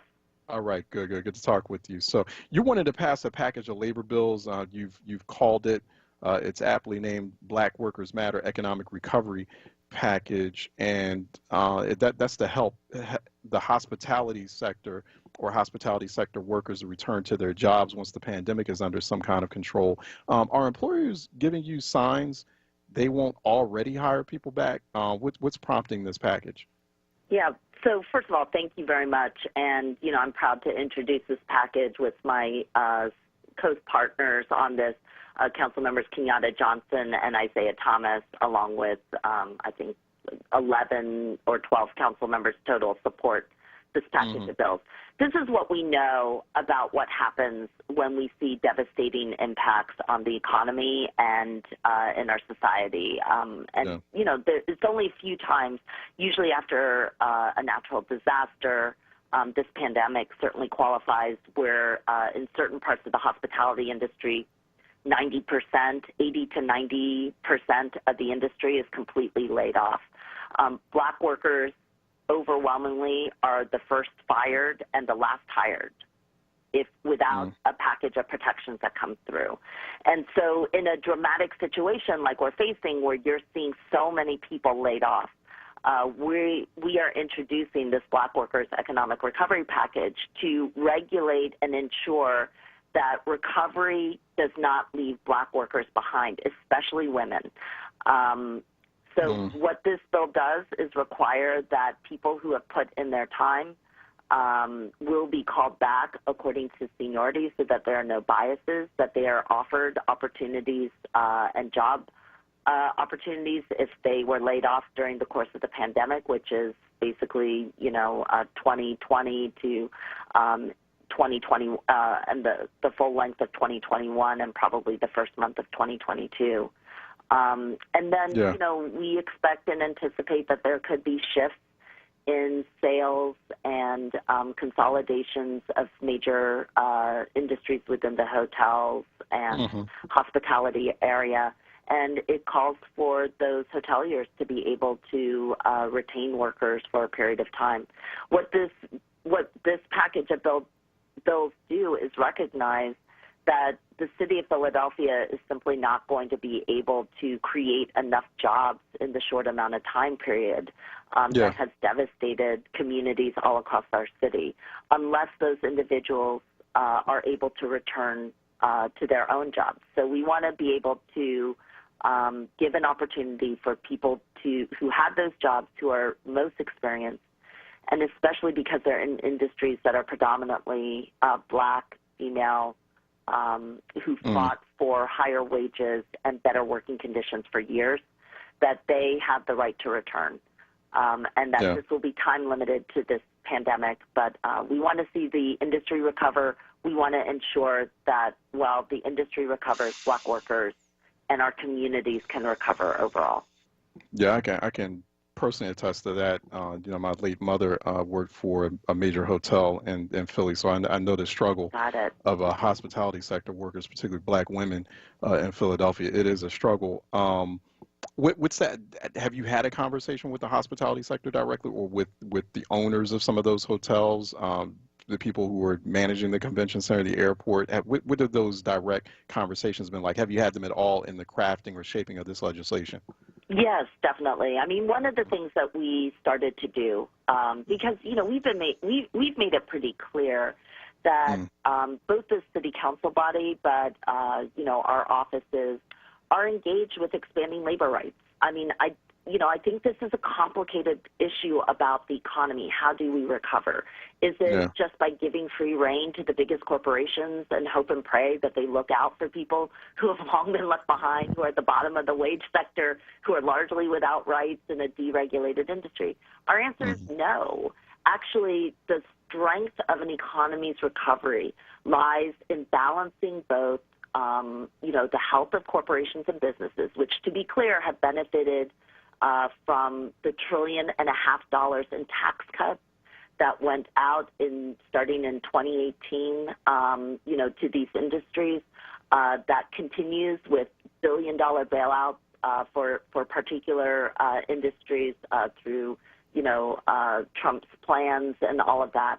But workers, ordinary workers, people who made in this state $7.25 an hour and maybe clawed their way up to $11, $12, or $13 an hour. they have largely not been looked out for. And so we think, like, you know, part of it is a balance. So since we've been embarking on this, we've been creating these business labor roundtables.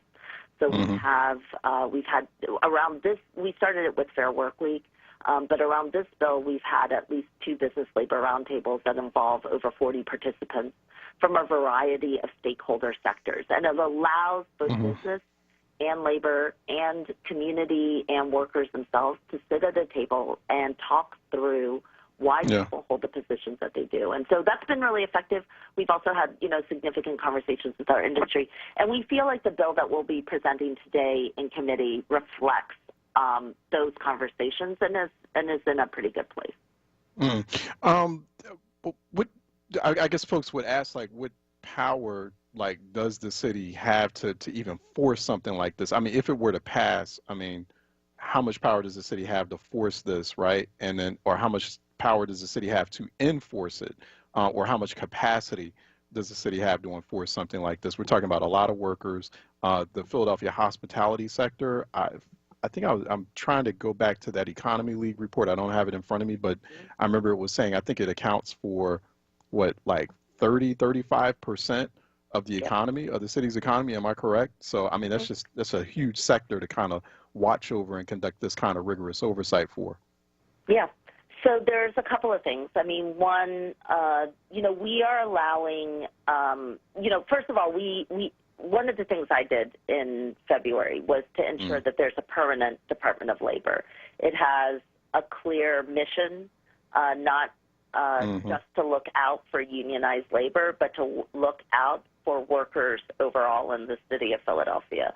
That became, that was voted in by the electorate in May of 2020, was fully funded and expanded to include an enforcement arm, investigations in July of 2020, and will be continuing. They are a key partner in all of this as well. And so, you know, you can't have rights unless somebody helps you both educate you and your employer about your rights, and then is a backstop on enforcement as well. So those were some of the reasons why we have really invested in labor rights here in the city of Philadelphia, and we think it's in the best interest of industry as well as workers.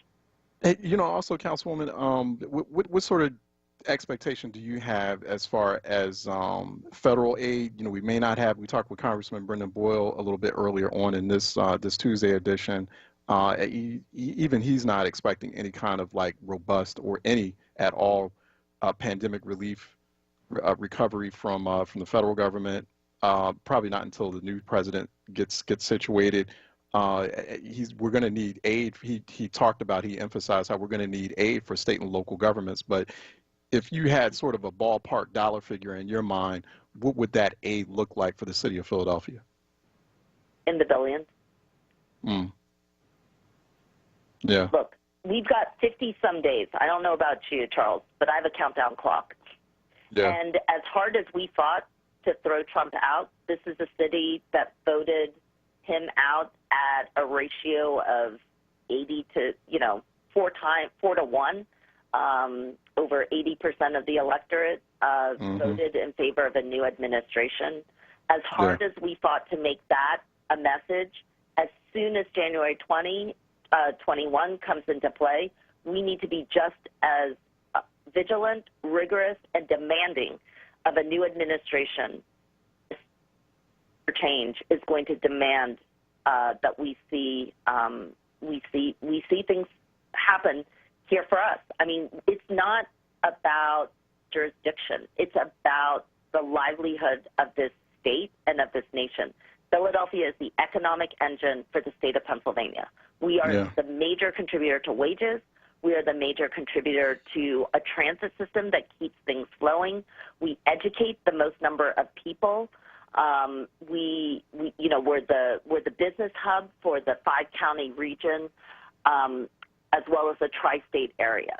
So investing in Philadelphia is investing in the country. And I am unapologetic about saying that starts with Black workers, with women, with immigrant communities, and with people all across the city of Philadelphia. But I know how this works too. I'm not naive to the fact that people who have been left behind have to claw their way through and make it clear that we will not be left behind in this recovery, as we saw 10 or 12 years ago in the 2008 Great Recession. Yeah. And we lost home ownership. We lost, access to capital, businesses, banks redlined, housing redlined, and that has to change. And so, we are carving out different areas around housing, around labor rights, around education, around public safety issues that have to redefine recovery and prosperity for Philadelphia, and in my mind, I think for the rest of the country. Yeah, no, I agree with you there. And I mean, there's a promising sort of policy making trifecta for Philly that's happening right now, or that we're looking at heading into 2021, Councilwoman. I mean, it was the work that you all are trying to do in the council.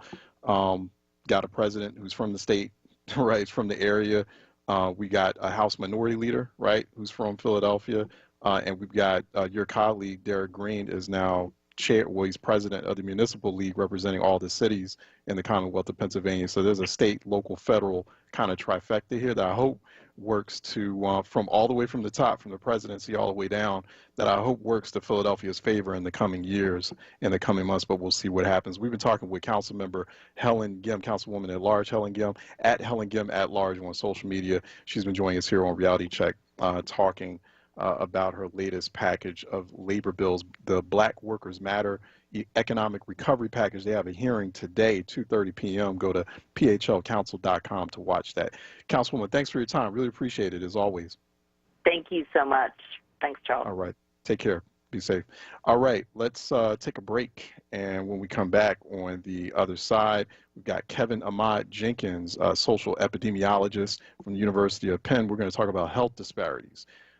And why that's important, why we need to keep a serious, urgent eye on that. Coming up next here in the noon hour on Reality Check. It's our Tuesday edition, 96.1 FM, 900 AM, WURDradio.com, WURD TV, WURD app. Stay tuned. We'll be right back.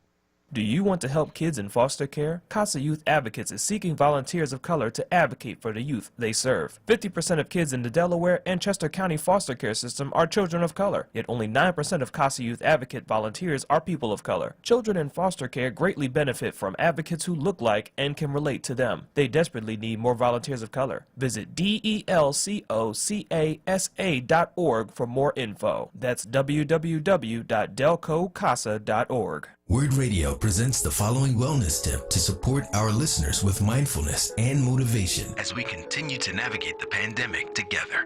Hi, this is Helana, your resident health and wellness coach, with tips to help you stay well. Many of us have heard this term before, but may not know what it really means. Compassionate living brings mindfulness and peace to the center of your daily life. Compassionate living can look like this. Number 1, be gentle with yourself and those around you. Number 2, choose to speak kindly to others, even when you're upset. Number 3, become a good listener and practice empathy at home and at work. We sometimes think in order to live with compassion, we have to become someone else. Not so. In fact, allowing peacefulness to be at the center of our daily interactions is something we can practice every day. Go ahead and try it today. Stay well with WURD. Happy living. Stay well with WURD. Connect with us at WURDradio.com. Do you have a K-12 student who does not have reliable internet at home? PHL Connected is here to provide eligible students with free high-speed internet to make sure they always stay connected to digital learning. Dial 211 and press 1 to ask questions and get connected today for free. The hotline is open 24 hours a day, 7 days a week, so call anytime. That's 211 to get your student PHL connected today. Lifting every voice till earth and heaven ring. This is WURD Radio, 96.1 FM and 900 AM WURD Philadelphia. Black Talk Media.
Reality Check with Charles Ellison right now on WURD Radio and WURDradio.com. All right, we're just trying to reach Kevin Ahmad Jenkins, who's supposed to join us by Skype. So just having a little logistical glitch there, but we'll get him on shortly. Let me open up the phone lines while we wait for him. 215. Well, no, we're just going to wait on. We're going to keep the phone lines up because we need him to call in. But Kevin Ahmad Jenkins, social epidemiologist, lecturer at the University of Penn, he focuses quite a bit on health disparities. Actually, we do have him on. That's great. That's fantastic. We haven't had him on for a while, so I'm real pleased to finally get him back on after some time. Did speak with him, however, last week. I was moderating another installment of that ongoing public conversation series that's being produced by WITF Public Media in Central Pennsylvania and Harrisburg. It's their Toward Racial Justice conversation series. I've been hosting that and producing that, aside from what I do here at WRD, but this is for public media, WITF. Go to WITF.org, by the way, /WITF.org/racial justice for more there. But Dr. Jenkins had joined us for a conversation on health disparities, particularly during this pandemic. He had some very profound things to say during that panel discussion. And so I wanted to do some follow-up and really want to be a lot more intentional about his voice here on Reality Check, because I think it's a very important voice on this topic. And once again, it hits one of those core pillar issues that we've been talking about here on Reality Check that we really need to laser focus on heading into 2021. Health, wealth, education. Like, say that with me. Health, wealth, education. Full stop. Everything else, all the other issues and everything else that we're focused on and we talk about during the headlines, it all flows from there very smoothly. But we got to be like it has to be a cadence. Health, wealth, education. That's when we're going to fix this. That's when we're going to get this all together. If we laser focus in on those issues, those core pillar issues, and then move from there. Kevin Ahmad Jenkins joins us here on Reality Check. He joins us by phone. Dr. Jenkins, how are you doing, sir? I am well. How you doing, Charles? All right, brother. Thanks for joining us. Really appreciate that. And I appreciate you on WITF last week as well. It was a great discussion. You were leading on it, in fact. Why do we need to keep, I wanted to talk to you about health disparities. That's an important topic to you. That's something you follow. Why do we need to keep a close eye on that? Because it's not something that headlines, it's not like a big major like front page, hey, this is the top of the news headline, but it's something that's happening to us and affecting us. Killing us every day. So how bad are those health disparities right now, especially as we're going through a pandemic, Kevin? So I want you to think about the fact that every year health disparities cost our country $30 billion a year. Mm-hmm. $30 billion with a B a year. Mm-hmm. I also want you to think about the fact that according to USA Today, an article that was written a few years back, where they talked about the evolution, if you will, of police brutality and justifiable police homicide. What they found is that with a third of police precincts reporting that roughly 2 people die every day due to justifiable police homicide. Mike Brown, Jameer Rice, right? We understand the protest that surrounded the literal murder of people, and then they get off, right? So once we watch the ideas that happen from a police shooting or some police-involved incident where death happened, ultimately what we know is most of the time there's no indictment. Well, there was an article that came out a few years back that told us that roughly 100,000 black people die every year. Wow. Due to racism in the healthcare system. That's 274 people dying every single day due to healthcare disparities that are induced by racism, that look just like us, that are dying. Wow. To no protest, to no hashtags, to these ideas that it was our fault.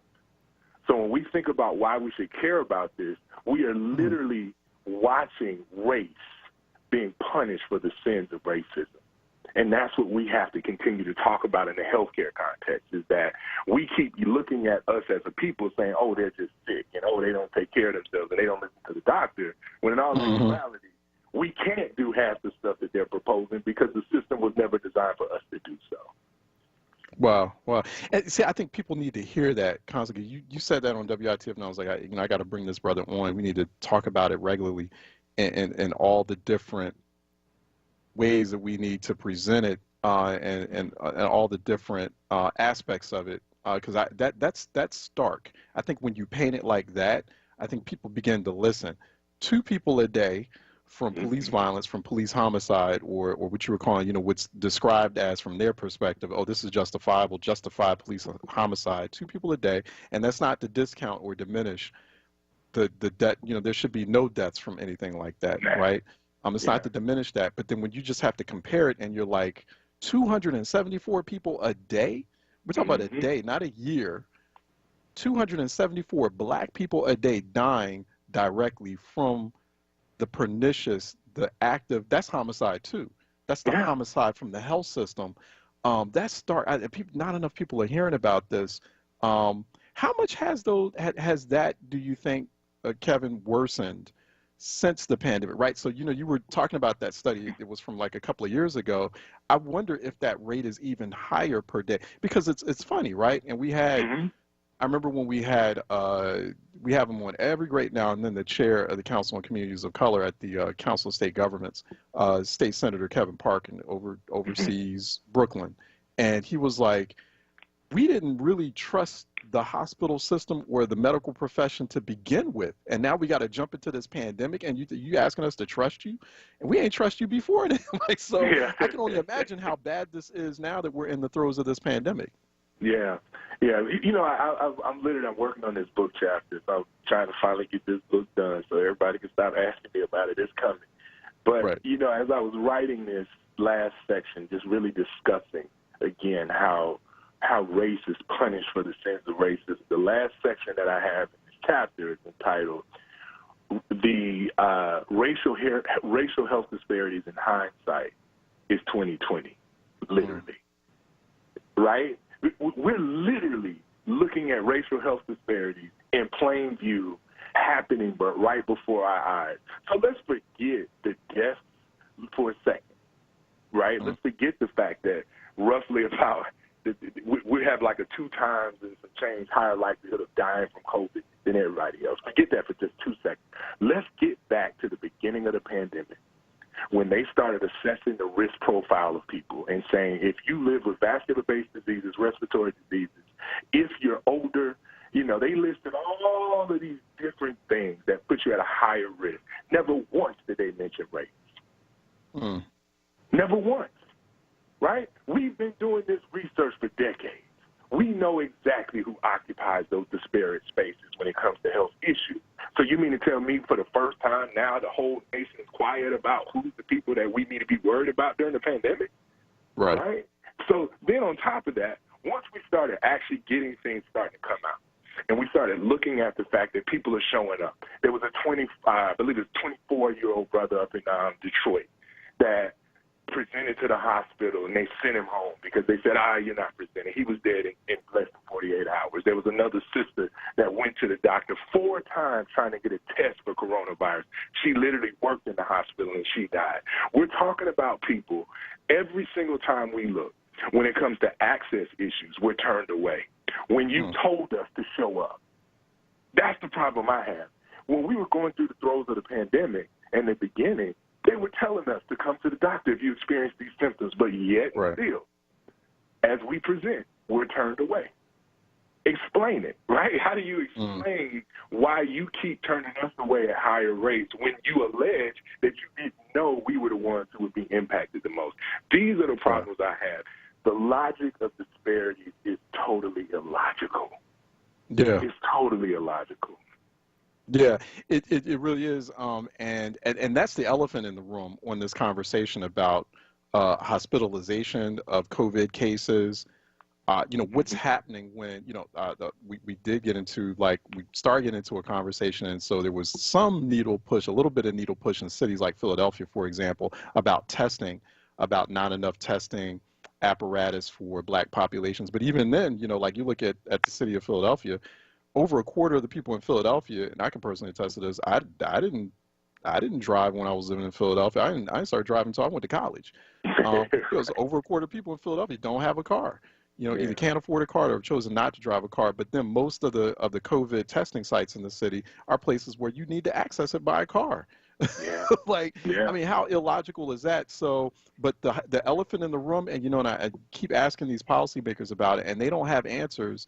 And no one's really having direct conversations with the hospitals or with the medical care systems demanding those answers. How are you treating your black patients when they get there?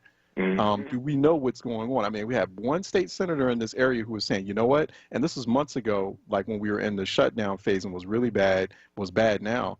And he was like, you know what? I am hearing stories. He's like, I'm hearing things that I don't like, but he didn't have anything empirical. That data is not being collected. I mean, I don't know. I mean, from your vantage point, Kevin, is that data being collected? It doesn't seem like the hospitals are paying much attention to that. Not really, and that's one of the bigger problems, right? A lot of those folks were calling me, right? So during this time, the first thing people do is they say, hey, we know somebody can help. And honestly, I'm the low man on the totem pole a lot of times when trying to have these conversations with the biggest brokers in our healthcare systems. But I just still remember this brother that reached out to me who lived in Delaware. He lived in Delaware. His father, he grew up in Philly. From Philly born through and through. And he came here as soon as he found out that his father was diagnosed with COVID. So he came and stayed with him, took care of him, all of that. Then he said, okay, it's been enough time. I've quarantined. I need to go back home and be with my family. He was trying to get a test before he left. He spent all this time in line waiting for one of those drive-through testing centers over off Market. And as he waited, and waited and waited. He finally took him hours to get to the front of the line just for them to tell him. He says, well, listen, my father had COVID. I just want to make sure I'm good because I need to go back to my actual family or to my family in Delaware. Guess what they said to him? Just assume you got it. You don't need a test. He waited all that time to literally be told, just be uncertain. Yeah. Right? And that's not acceptable. You know, he had to end up going out to Radnor. And the only reason he said the only reason I feel better about it is because I could get the test. He ended up driving out to Radnor, and he said to me, the thing I'm thinking about is how many people got told the same thing and couldn't get to another location. No. You know, we really shouldn't be calling this health disparities, right, Kevin? You kind of hinted at disparities. Exactly, it's racism. It's because there seems to be this distinction in the national conversation between health disparities and bias. Well, it's like the health disparities just kind of showed up one day. And right. No, how did it get there to that point? It's the racism that I mean, it's not even bias. It's racism, right? Yeah, and we're really having these harder conversations. But listen, I want to say this very cleanly and plainly. I have been talking about racism literally for almost 15 years. In health and how it impacts health, how it makes you sick, how it changes your health care, how it changes the way you make decisions about health and health care. And the thing that we all have to remember is we are now in the opportunity to say that racism is a public health problem, but where's your plan? What it means when you medicalize, quote unquote, an issue, that means that issue is between you, your doctor, and your insurance provider, the person who's paying for it. Now, if it's a public health issue versus a medicalized issue, that means the government is responsible for fixing that problem. So we keep now trying to medicalize COVID, right, to make it an individual thing, to let the government off the hook from doing what they got to do for the people. But then we're trying to now make public health a government issue. But the only thing they want to say is we just want to watch it and make sure you know we acknowledge it, and we just want to say something so you know we're woke. I ain't woke, I just can't sleep. I'm not with that. You know, we have to give a plan. What's the plan? If you want to mitigate health disparities induced by racism, we have to have a conversation, as you said, about health, wealth, and education. Yeah. We got to break that pipeline that's continuing not just to send us to jail, but it's continuing to make us sick. Yeah. Yeah. I know you and I have talked about this. I know you have some concerns and there's some work that you're trying to do as far as, you know, talking about COVID. You've got some real problems with how, or you've got concerns about how cities like Philadelphia are still responding to this. What's your assessment on that? What do we do? Because we still are seeing the gaps. we're still seeing this disproportionately impact Black people in terms of not just positive tests, in terms of hospitalizations or lack thereof, and also in terms of deaths. The Black death rate from COVID-19 is more than twice that of whites. And it's the highest death rate of all the racial demographic groups. I don't know if people understand that, if people are hearing that clearly. What do we do about it, though? What should a city like Philadelphia be doing?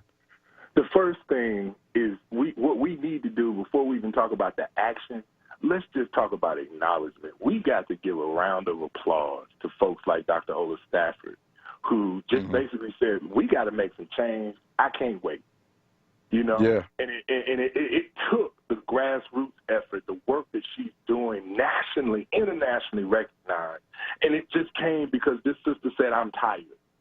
Right? Yeah. And we have to get to a point where we are tired and we can't simply just keep, if you will, pointing at the fact that there's a fence in front of us and really asking ourselves, do we either knock this thing down or jump the fence? Because we got to get over these barriers. And what history has told us, when we go back to the 1918 pandemic, when we go back to the yellow fever pandemic right here in Philadelphia in the 1790s, what we found is it was Black advocacy that got us through. Yeah. So I just want to have the simple conversation. As much as I want to just point and talk about all of the stuff that's going wrong, I first want to say it's our faith-based organizations that are keeping us informed. It's folks like Dr. Stafford in the Black Doctors Consortium that are making sure we have access to testing. We've got to clean these messages up. We've got to bring our people to bear. We got to bring our people together.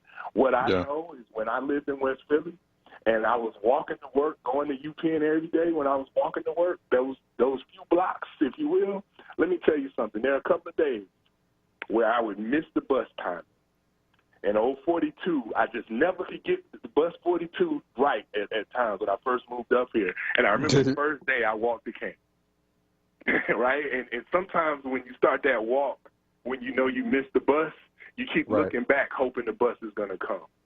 Right. And this is a moment in time that I just got to say to everybody, you'll be much quicker and you'll get where you're going much faster if we stop waiting on the bus. Because I hate to tell you, I just don't think the bus is coming right now. We've got a lot of stuff we have to do between now and when the next federal administration takes over.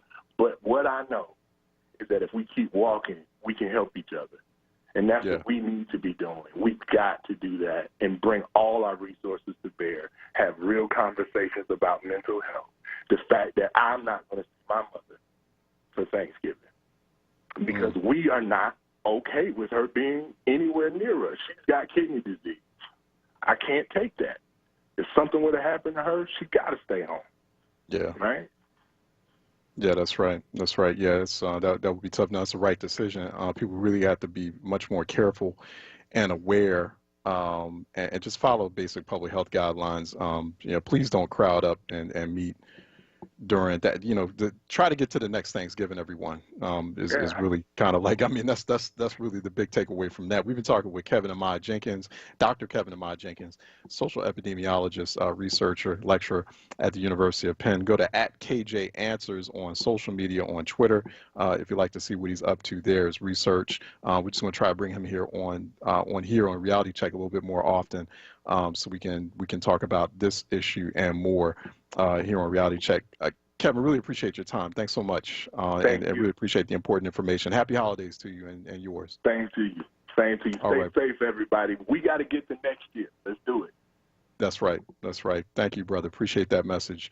We'll be talking to you soon. Okay, let's take a break. When we come back on the other side, we'll be talking to the Union of Concerned Scientists, Derek Jackson, who says, fighting the pandemic, can't wait for Inauguration Day. So let's get a little bit into that.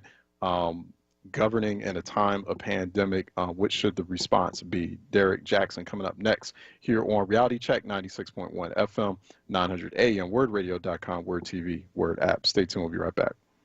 PECO is here to help this winter. With LIHEAP, you can get up to a $1,000 cash grant towards your PECO bill. You don't have to be behind on your bill to qualify, and you'll never have to pay it back. Even a family of 4 with an annual income of $40,000 is eligible. So don't count yourself out. This deal is first come, first served, so apply now at PECO.com/LIHEAP or call 800-34-HELP4. That's 800-34-HELP4. Jobs, entrepreneurship opportunities, small business resources, and financial literacy. Livelihood. The new initiative from WURD Radio to connect Philadelphians to resources to help take the next steps in their professional lives. WordWorks.com features career readiness tools, entrepreneurship resources, funding opportunities, and events to expand your livelihood. Visit WURDworks.com right now and take the next step in your professional journey. Livelihood is supported by the Nightland Fest's Local News Transformation Fund, Borealis Philanthropies Racial Equity and Journalism Fund, and the Solutions Journalism Network. Seniors, does your doctor regularly reach out to check on you? Can you walk into your doctor's office and see them if you need to? Do you have your doctor's cell phone number, and can you call them anytime, day or night? At Dedicated Senior Medical Center, their only specialty is caring for seniors. Dedicated makes it easy to get the primary care you deserve. Doctors spend more time with patients than the doctors you may be used to. They offer telehealth visits, help you get your medications, and even make sure you get to your appointments. If your doctor isn't treating you like family, it's time to say yes to Dedicated Senior Medical Center. Call Dedicated Senior Medical Center today to schedule a visit and find out what you're missing. Call 267-443-1900. That's 267-443-1900. Appointments are available now.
Reality Check with Charles Ellison right now on WURD Radio and WURDradio.com.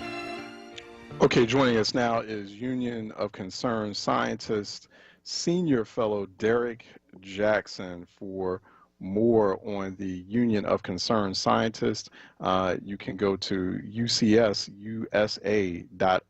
You can also check out Mr. Jackson's latest pieces, latest analysis, Fighting the Pandemic, Can't Wait for Inauguration Day. We're going to talk a little bit about that, what he means by it. He's joining us by phone. Couldn't get him by Skype, so we got him by phone here today on Reality Check. Mr. Jackson, how are you doing, sir?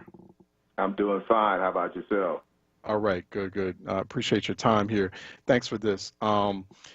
Fighting the pandemic, can't wait for Inauguration Day. And Congress, however, is on recess during the Thanksgiving holiday. They're taking their break, and it's in the middle of a pandemic. I would have done otherwise, especially if I was in the position of congressional Democrats. So who's going to act like it's a pandemic? Who's going to act like we can't wait till Inauguration Day? It's a great question. We certainly don't have a moment to waste. The University of Washington's Institute for Health Metrics and Evaluation just a couple of days ago rejiggered their estimated deaths, and it just keeps going up. They're estimating that unless we have a major change in policy, 471,000 Americans will be dead by March 1st.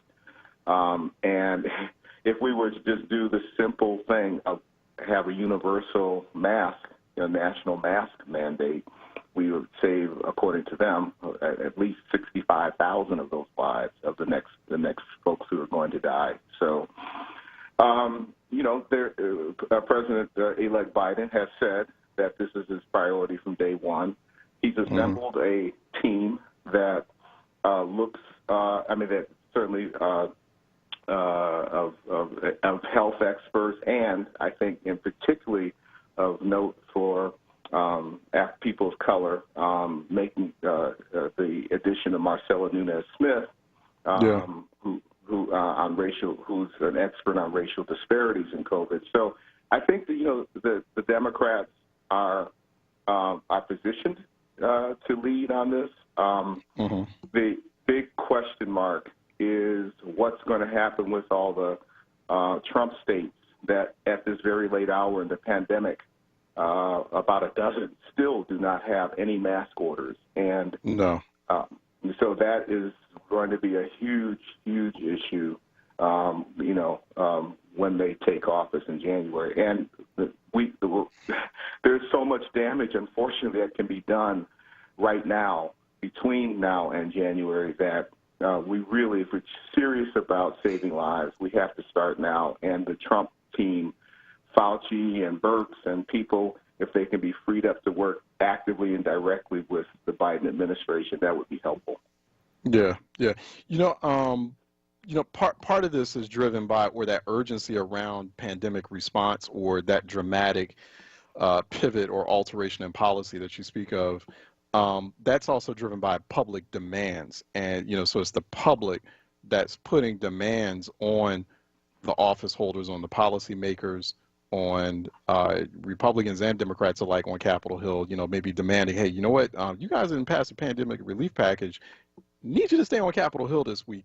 So I don't see that, though, right? I was reading something at Axios the other day about how numb the American public or the American psyche is right now to 200. We're at like 260,000 deaths, and that's the official count. I saw another study. You probably saw the same study. It could be in excess of 330,000 deaths. We've been undercounting this, but the American public in general is fairly numb to the rising number of deaths. It seems past couple of weeks, people have been more concerned about how far Trump had went in his legal claims against the electoral process than about the number of permanently unemployed and the number of people dying from this. So how do we change the calculus in that? How do we get people to understand or really absorb the magnitude of what you just said about a moment or two ago? We're going to have nearly 500,000 people dead by March 1st if we don't get this right and get it right now. Right. Yeah, I think the answer to that is to the degree to which there finally can be some cooperation. Now that I had this hope, which unfortunately has not been realized, that once Trump lost, a certain percentage of Republicans who no longer had to show fealty to this current president could release themselves and release their consciences to join the fight against COVID. And unfortunately, we are seeing still at this late hour a very inconsistent, fight on this. And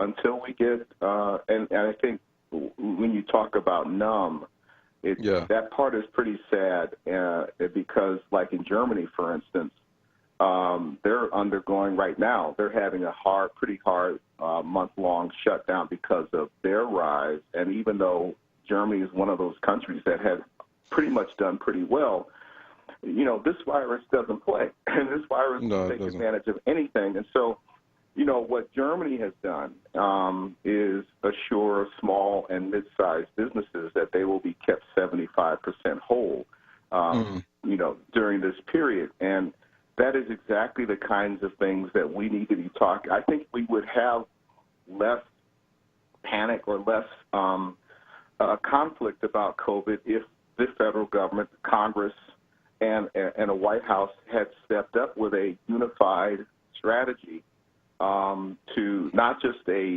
both a public health strategy and combined with an economic strategy to keep people reasonably whole to get them through this. Instead, we're seeing we're just seeing a cataclysmic set of economic effects on so many families and businesses. Yeah.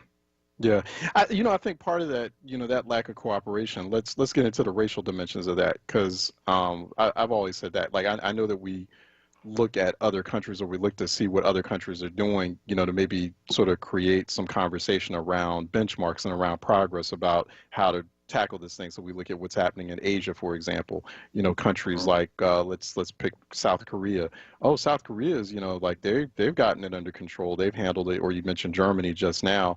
But these countries are largely, or, other more northern European countries, these are countries that are largely homogeneous. They are largely white or largely Asian. I mean, in South Korea, the population is for the most part Korean. So it's like, culturally everyone's on the same wavelength. Here, it's different, obviously. And I think that we still, even as we've been having conversations about health disparities and we've been in this big social justice movement, there is still this, it is hard, on a lot of levels for the nation as a nation to acknowledge that the reason that we can't get a good pandemic response going on is our racism keeps getting in the way. Like, we keep tripping over our racism, over our collective American racism. It's just all these different groups, and just, some groups are just, basically, on their own compared to others. I mean, that's really what it is. To me, that's what it kind of seems like at the end of the day, but I'd like to get your thoughts on it. Yeah, 2 points. One is a general pushback on the homogeneity of your certain European countries. I had the fortune of going several times to Germany and even Scandinavia and England, and there's a rapidly growing ethnic and racial diversity in those countries. What they have that we don't is they have much better safety net systems that are already in place, much better welfare systems that are already in place, so that the shock of COVID is just not as hard as it is in the United States, where we do not have a serious safety net, where healthcare is a hodgepodge of who's covered for what. I mean, it's a different story when you have a pandemic in nations that have universal health care, and also where you don't have to worry about losing your job if you don't show up at work. So, I just wanted to just a general pushback on that. But to your latter point, which is really, I mean, part of this, the legacy of COVID will go down in infamy as exposing just about every disparity we have in this country, and I mean, and also the degree to which resistance to treating this as real has really broken down on Confederate Mason-Dixon lines and Mason and Confederate mentality. The mask itself has now become a just when we were starting to deal with Confederate statues and Confederate flags. Right. Yeah. The mask itself has become a Confederate flag by not wearing it, and so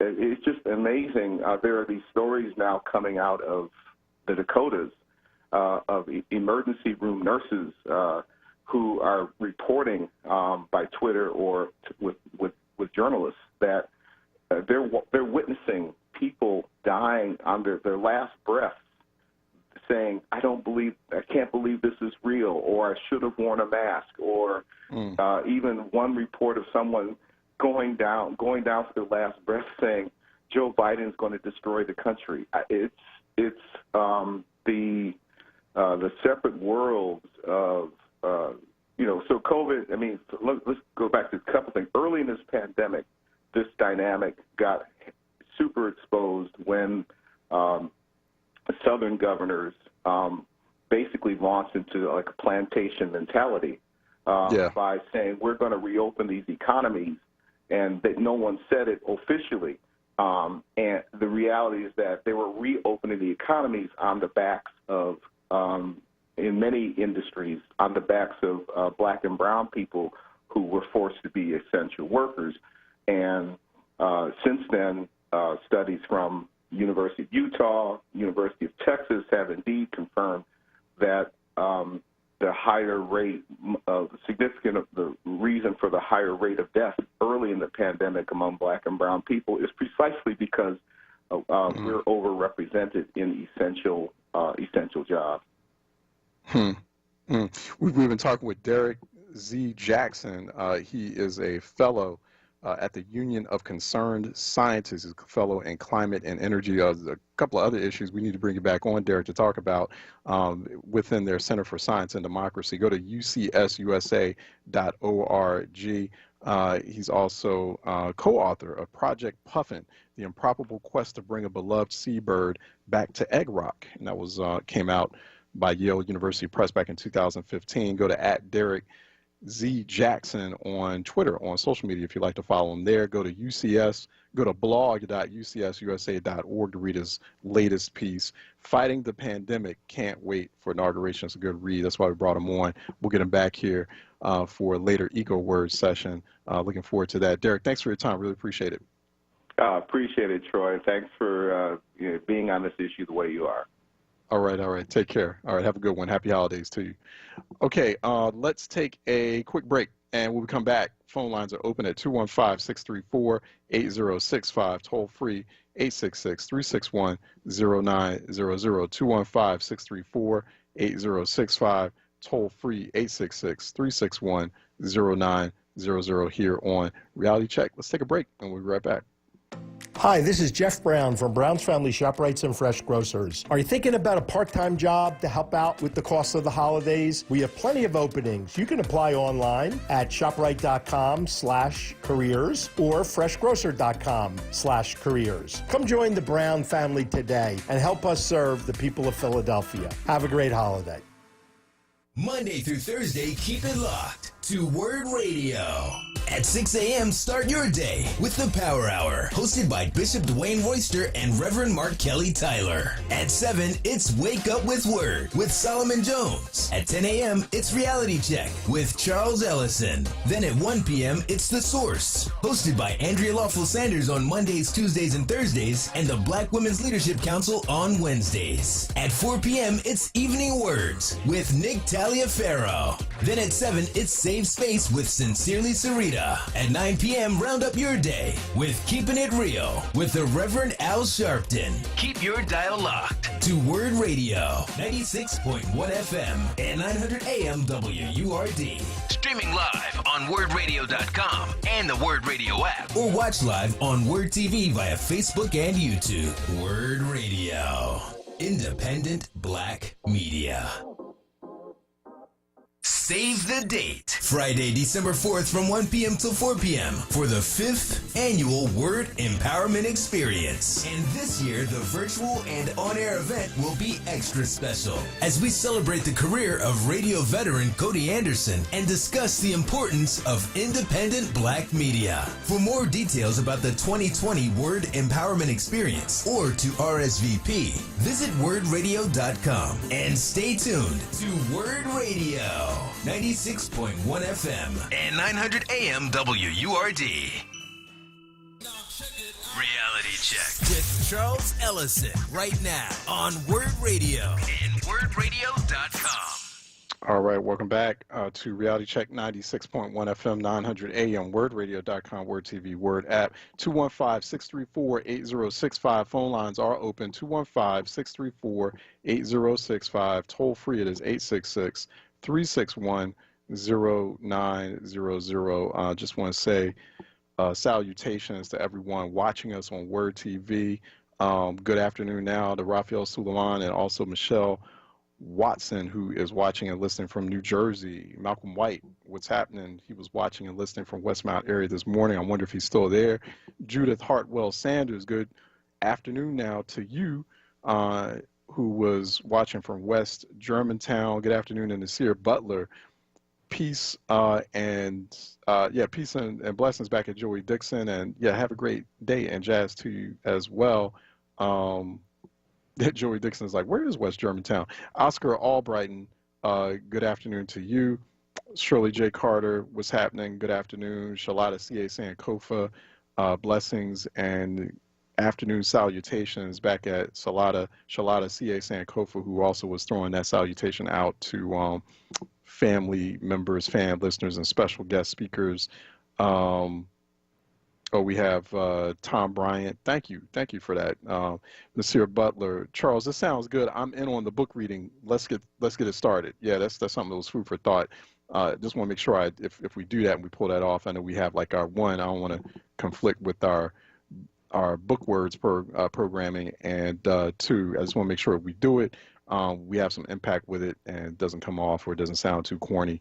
But you know, and that enough people participate. But I like that. I was thinking about doing that some time ago, but yeah, it does sound like a good idea. What Mike Green was suggesting, you know, trying to do like a book club on air. So, but love it. Michelle Watson also loves this idea of a reading campaign. You know, this is striking a chord. This conversation on illiteracy really striking a chord with folks because we've been having it.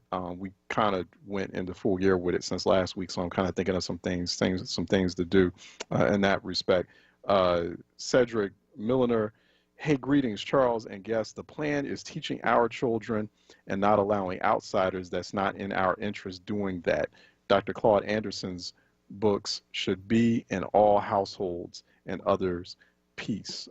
Thank you for that. And I know Dr. Anderson appreciates that as well. Patricia White, let's start with adults having programs and testing them on the progress they achieve without judgment. That would be a great start. Yes, without judgment is key.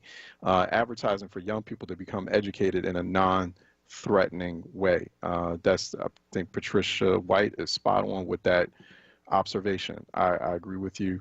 And, you know, so much around these conversations, whether it's dealing with illiteracy or other types of literacy or other types of, you know, important personal or household issues, it's not done in a very friendly and approachable way, and as a result, you know, we lose a lot of people in the process from listening. There's you know, still that habit people have of, like, you know, judging other people or being judgmental and or, you know, disparaging them because they're in that particular situation. So, you know, either you want to help or not. You know, people say they want to help, they want to get the community to an optimal level, but then they want to judge other people, or they have like disparaging things to say either publicly or on social media.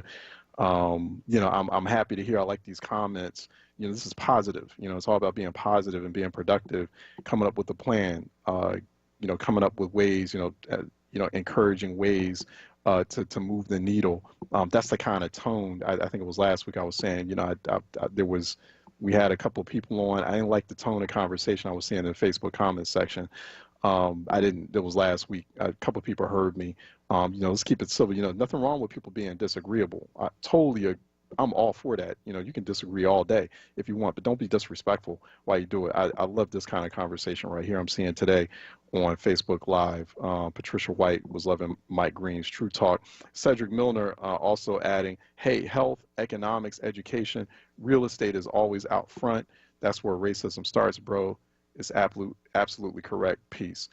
Cynthia Logan, referring to our previous conversation we were having with Philadelphia City Controller Rebecca Reinhardt. I don't quite understand why you wouldn't reach out to the former sheriff, says Cynthia Logan, responding to the city controller. City controller has not talked to Sheriff Joel Williams about that. Maybe it's just like, hey, you know, you spent all those years blocking this investigation, so maybe it's not, or maybe they'll get around to it at some point.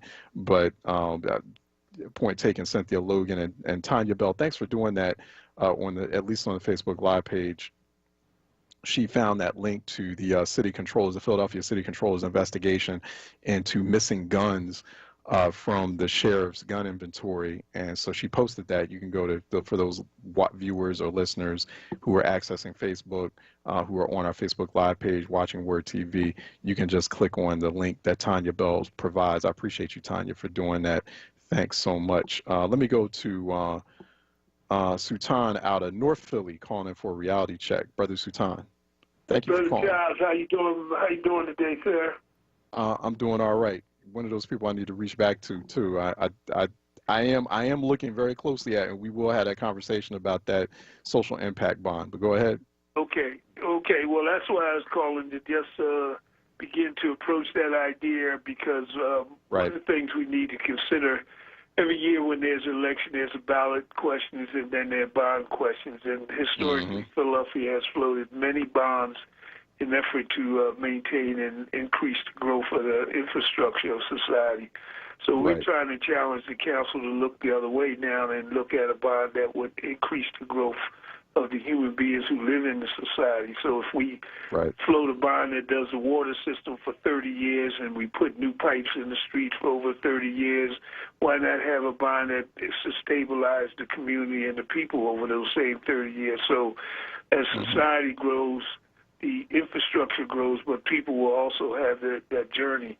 And this bond can look at many of the key issues that are facing our communities, such as employment, public safety, health, right on down the line. So I'm just waiting to have a little more direct conversation with you, or maybe have you challenge me on the thought of it, or just discuss it more. I do have like one question that comes to mind, and I'm sure for other people out there, because I think it's ambitious. I like it. I like where it's headed, because we just had a ballot question. We had a ballot question in the $164 million we just passed. Right, 135. I think it's 135. No, 164. Oh, 164. Okay, got it.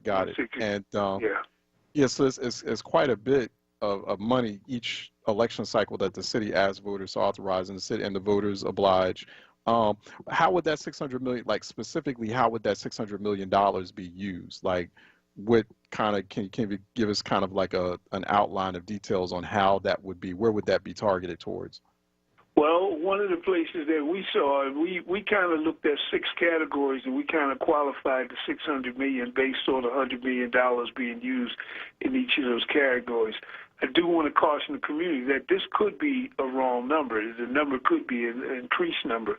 But the point we was trying to make, that if we looked at employment and we looked at the opportunity to create jobs for young people, right through young adults, full-time jobs, part-time jobs, after-school jobs, weekend jobs, if we had an infusion of opportunity to employ those people, pay them from the bond, to create all kinds of public service support, work with community-based organizations, work in cleaning our neighborhoods, whatever the categories could be, you now are creating taxpayers, you're decreasing tax burden, but you're also creating a whole new stimulus for the business economy, because people then will have money to begin to spend in their commercial corridors.